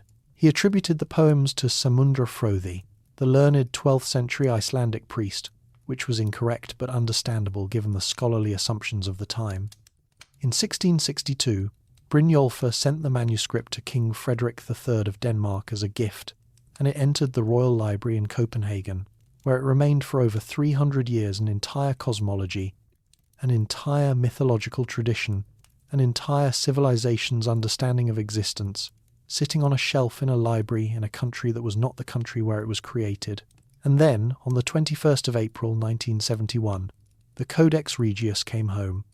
After years of negotiation between Iceland and Denmark, a process that involved legal arguments, scholarly debate, national emotion, and the complex post-colonial dynamics of a small nation reclaiming its cultural heritage from a larger one, the manuscript was transported back to Iceland, aboard a Danish naval vessel. The choice of a ship rather than an aeroplane was deliberate. Air travel was considered too risky for the irreplaceable manuscript, but the symbolism was also unmistakable. The poems that had been carried across the sea by the oral tradition of the Viking Age were returning across the same sea, by ship, to the island where they had been written down. Thousands of Icelanders gathered at Reykjavik harbour to watch the manuscript arrive. It was one of the most emotionally significant moments in modern Icelandic history, the return of the thing that told them who they were, or at least who they had been, in a language that was still, remarkably, recognisable to them, since modern Icelandic is the closest living language to Old Norse. The Codex Regius is now housed at the Árni Magnússon Institute in Reykjavik, in climate-controlled conditions, preserved with the care that an artefact of this significance demands. It is smaller than you might expect, it is more fragile than you might imagine, and it is the thread, literally the thread of vellum, the skin of a calf, inscribed with iron gall ink by a hand that has been dead for 7.5 centuries, that connects us to the void, the ice, the fire, the tree, and the 9 worlds. Without this manuscript, the Völuspá would be a ghost. Without this manuscript, Odin's ordeal on the tree would be a rumour. Without this manuscript, the Norse creation story would be a footnote in the history of comparative religion, rather than one of the most widely known and deeply studied mythological traditions on Earth. The parallel with the cosmic microwave background, the faint radiation left over from the Big Bang, the oldest light in the universe, carrying information about the origin of everything in a signal so faint it was initially mistaken for pigeon droppings on an antenna, is one that the script has been circling for a while now, and it is worth making explicit. Both the Codex Regius and the cosmic microwave background are signals from an origin point. Both carry information about a beginning that would otherwise be lost. Both survived against staggering odds the manuscript through centuries of obscurity, fire, political upheaval, and the general indifference of history. The microwave background, through 13.8 billion years of cosmic expansion that stretched its wavelength from the visible spectrum into the microwave range, dimming it almost beyond detection, both are faint. Both are fragile. Both are, in their respective domains, irreplaceable, and both tell the same story in different languages, that something began, that it was extraordinary, and that we are unspeakably fortunate to have any record of it at all. The Codex Regius is 45 leaves of vellum. The cosmic microwave background is a shell of radiation 93 billion light-years across. One fits in a climate-controlled case in Reykjavik. The other encompasses the entire observable universe, and both are, in their way, manuscripts, documents inscribed with information about the beginning of things, preserved in media that are slowly degrading, carrying the voices of an origin that no living witness can corroborate. The skald who composed the Völuspá is as anonymous as the quantum fluctuations that seeded the large-scale structure of the cosmos. The vellum will eventually decay, as the microwave background will eventually fade beyond all possible detection. But for now, tonight, both signals are still legible. The poems can still be read. The radiation can still be measured. The story of the beginning is still available, if you know where to look, and if you are willing to lie in the dark and listen. X. The prose Edda and the poetic Edda, how we know what we know. It is worth pausing here, and pausing is something this script does without apology, because the subject demands it, and because you, lying there in the dark, are not in a hurry to consider the question of sources. Everything we know about Norse mythology, or nearly everything, comes to us through two collections, the poetic Edda and the prose Edda. These are not sacred scriptures handed down in an unbroken chain of transmission from the age of the gods. They are literary artifacts, compiled in medieval Iceland under specific historical circumstances by specific people with specific agendas, and understanding those circumstances is essential to understanding what the texts actually tell us and what they might be leaving out, distorting, or inventing. The poetic Edda is the older of the two, at least in terms of the material it contains. The poems themselves were composed over a period of several centuries, some perhaps as early as the 9th century, others as late as the 13th by anonymous skalds working in the oral tradition of Old Norse alliterative verse. They were memorized, performed, transmitted from one poet to another across generations, shaped and reshaped by each telling, and eventually written down, probably by scribes in Iceland, probably in the 13th century, and preserved most fully in the Codex Regius we have just discussed. The poems are not a systematic theology. They are not a catechism or a creed.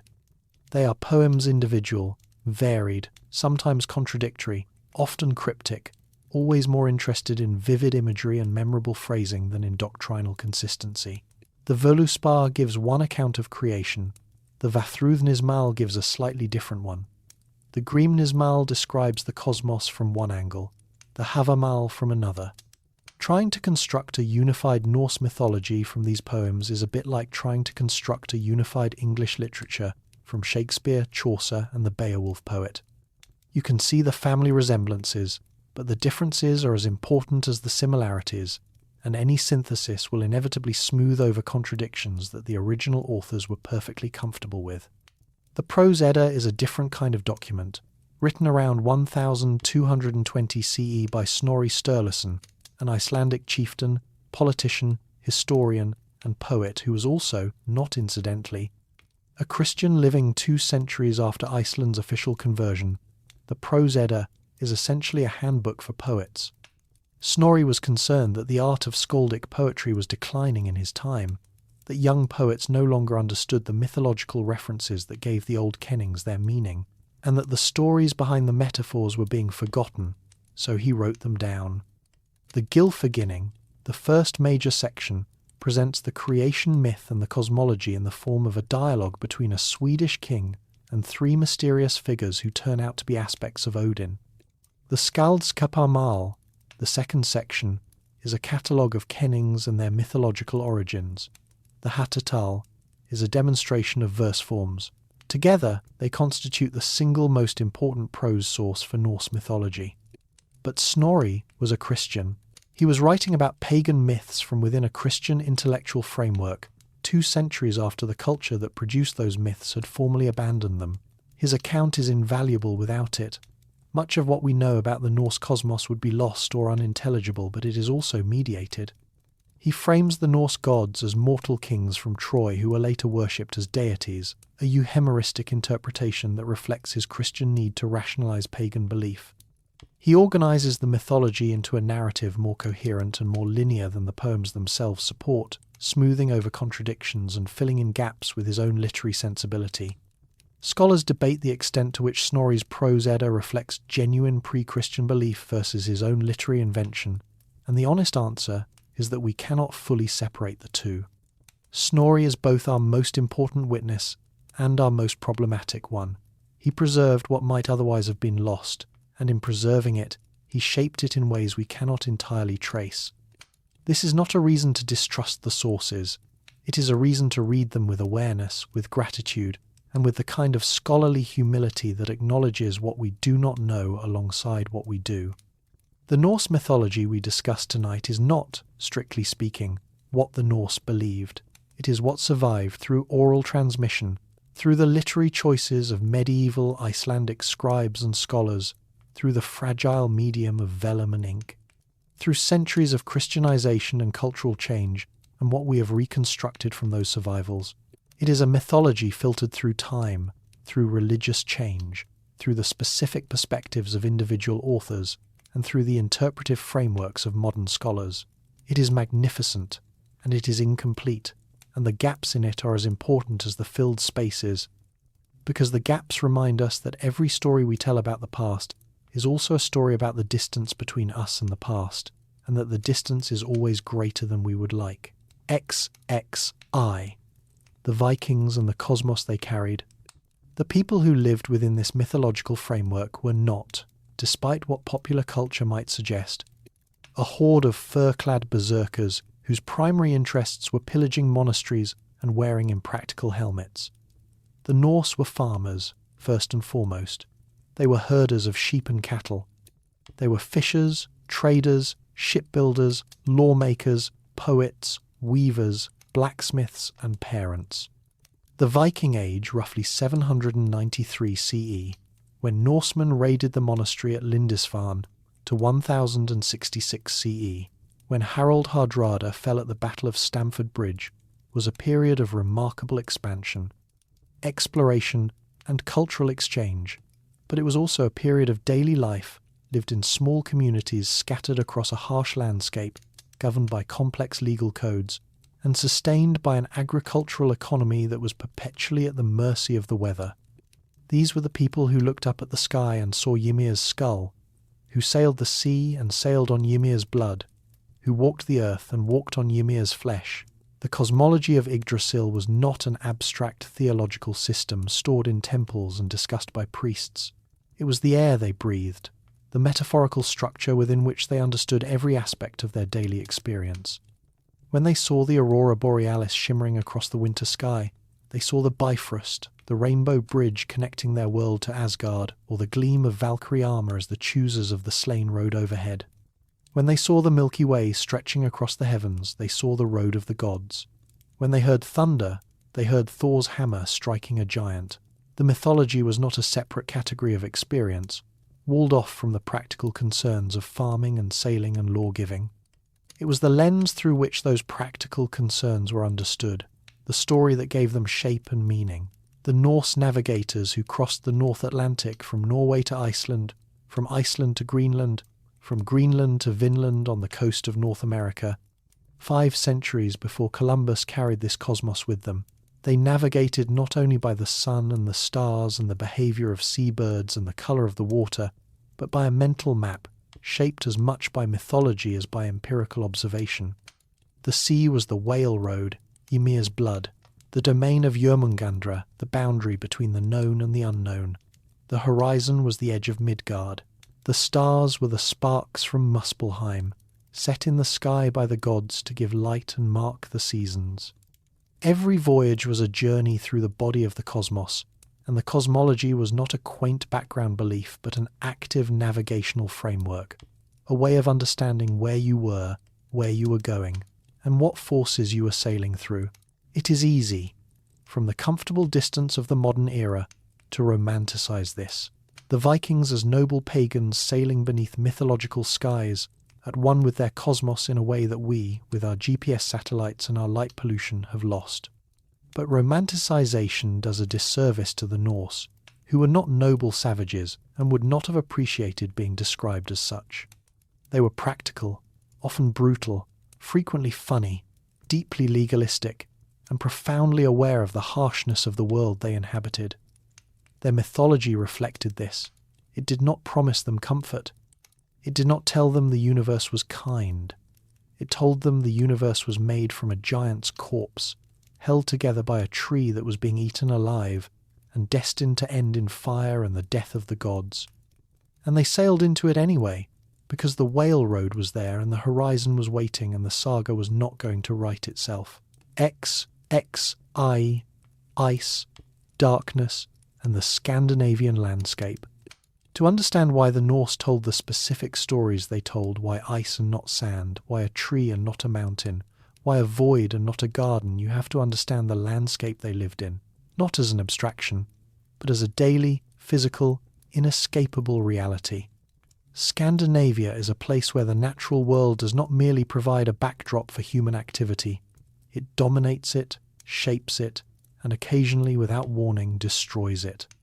The Norse creation myth is, among many other things, a landscape reading an attempt to explain why the world looks and feels the way it does when the world you are trying to explain is a land of glaciers, volcanoes, fjords, and months of darkness. Consider Iceland, where many of the myths were composed, and where all of them were eventually written down. Iceland sits on the mid-Atlantic ridge, the boundary between the North American and Eurasian tectonic plates, which means it is one of the most volcanically active places on Earth. Geysers erupt from frozen ground. Lava flows across glaciers. Hot springs steam in the snow. The landscape is a literal collision of fire and ice, every day, in ways so dramatic that the mythological parallel does not need to be pointed out, it points itself out. When the Norse told the story of Ginnungagap, of Niflheim's frost meeting Muspelheim's fire in the void, they were not inventing a metaphor from whole cloth. They were describing, in mythological language, the world they could see from their front doors. Creation from the meeting of fire and ice was not a poetic abstraction for the Icelanders. It was Tuesday. The fjords that define the Norwegian coastline were carved by glaciers during the last ice age, and they look like the bones of giants, which is exactly how the Norse described them.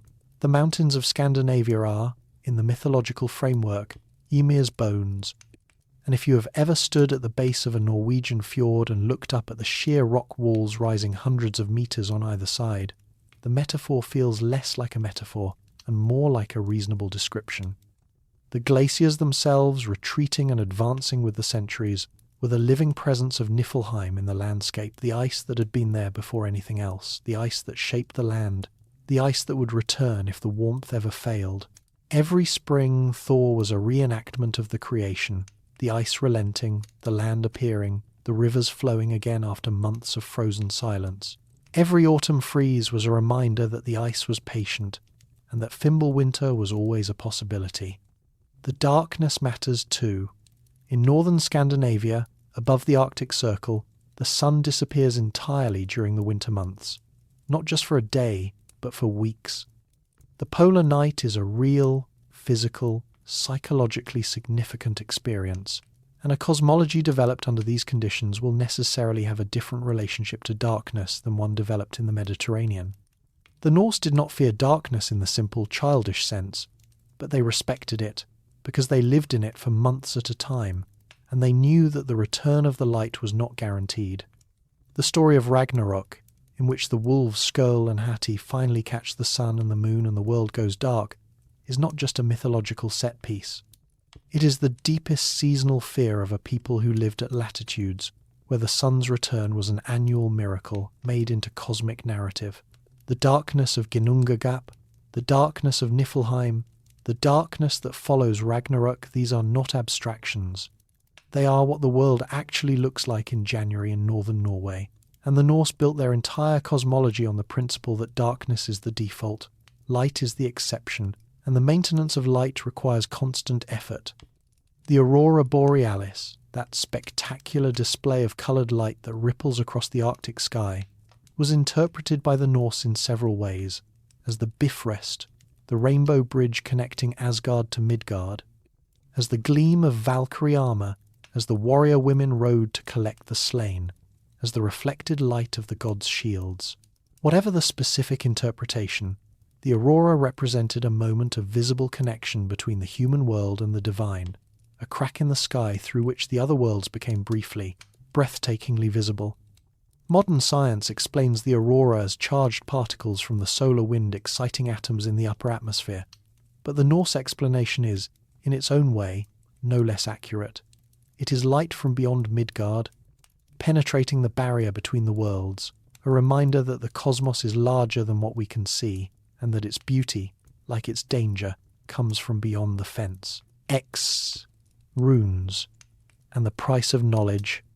We have already discussed Odin's ordeal on Yggdrasil, but the runes themselves deserve their own consideration, because they are one of the points where Norse mythology intersects most directly with Norse material culture, the point where the stories carved into the tree become stories carved into stone.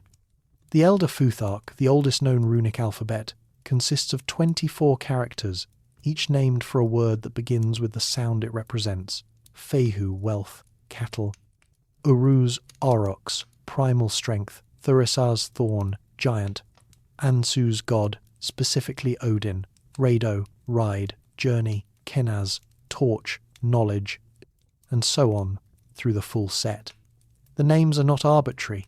Each rune is understood as a symbol of a cosmic force, not merely a letter, but a key to an aspect of reality.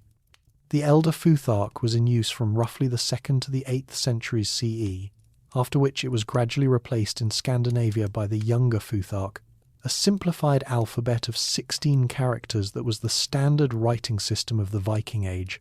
The reduction from 24 to 16 runes, paradoxically, made the Younger Futhark more ambiguous and more difficult to read. Since each character now had to represent multiple sounds, a development that some scholars have compared, not entirely frivolously, to a compression algorithm that saves space at the cost of resolution. Approximately 350 inscriptions in the Elder Futhark survive, mostly in Scandinavia, and close to 6,000 items in the Younger Futhark, predominantly runestones, upright stones, inscribed with runic text, often commemorating the dead, marking property boundaries, or recording deeds. These runestones are scattered across the Scandinavian landscape like the surviving whispers of a culture that believed language itself was a gift won through suffering. Many of them are beautiful. Many of them are formulaic. Many of them are both. They stand in fields and churchyards and alongside roads, quietly bearing witness to a worldview in which the act of writing was not merely practical but sacred. Each rune a fragment of the cosmic code that Odin discovered during his 9-night ordeal. Each inscription a small act of participation in the divine order. The mythological framing of the runes is important because it tells us something about how the Norse understood the relationship between knowledge and reality. The runes were not invented, in the Norse understanding. They were discovered. They were always there, woven into the structure of existence, waiting to be perceived by someone willing to suffer for the privilege. Odin did not create the runes. He saw them, took them up, screaming, as the Havamal says, in a moment of agonized revelation. The runes are, in this sense, more like the laws of physics than like an alphabet. They are descriptions of forces that operate regardless of whether anyone has named them. Fehu, the principle of wealth, of exchange, of the circulation of resources, exists whether or not anyone has carved the symbol. Thurisaz, the principle of the thorn, the giant, the dangerous force that must be respected, exists whether or not anyone has a name for it. The runes are the names, the symbols, the points of access, but the forces they represent are part of the deep structure of reality, older than the gods, older than the tree, woven into the fabric of Ginnungagap itself. The parallel with the modern pursuit of knowledge, whether mathematical, physical, or biological, is one that Odin would have appreciated had he been the sort of god who appreciated parallels. The equations of physics are not invented, they are discovered. The genetic code is not created by the scientists who sequence it. It was always there, operating for billions of years before anyone read it. The runes of the cosmos, the constants of nature, the symmetries of particle physics, the laws of thermodynamics are carved into the structure of reality, and every act of scientific discovery is, in its own way, a reaching down into the void from a position of suffering and uncertainty, and coming back up screaming with a symbol that means something. The price is always paid. The physicist gives decades, the astronomer gives sleep, the mathematician gives sanity, and the runes, once seen, cannot be unseen, and the knowledge they contain is as beautiful and as terrible as anything Odin saw when he looked into the dark beneath the tree. XXEV, the poetic cosmos kennings, skalds, and the language of myth. The Norse did not merely believe their mythology, they spoke it. They embedded it in the everyday language of their poetry, their legal proceedings, their casual conversation, and their creative expression, to a degree that is difficult for modern English speakers to fully appreciate. The primary mechanism for this was the kenning, the compressed metaphor, the poetic circumlocution, the two-word riddle that replaced a common noun with an image drawn from the mythological and natural world. The sea was not the sea. The sea was the whale road, the gannet's bath, the seal's field, the ship's path. A sword was not a sword. A sword was a wound hoe, a battle flame, a corpse fire. Blood was not blood. Blood was wound sea, battle sweat, the wave of the sword. The sky was Ymir's skull. The earth was Ymir's flesh. The mountains were his bones. The clouds were his brains, scattered to the winds. These kennings were not decorative flourishes applied to an otherwise straightforward language. They were the language.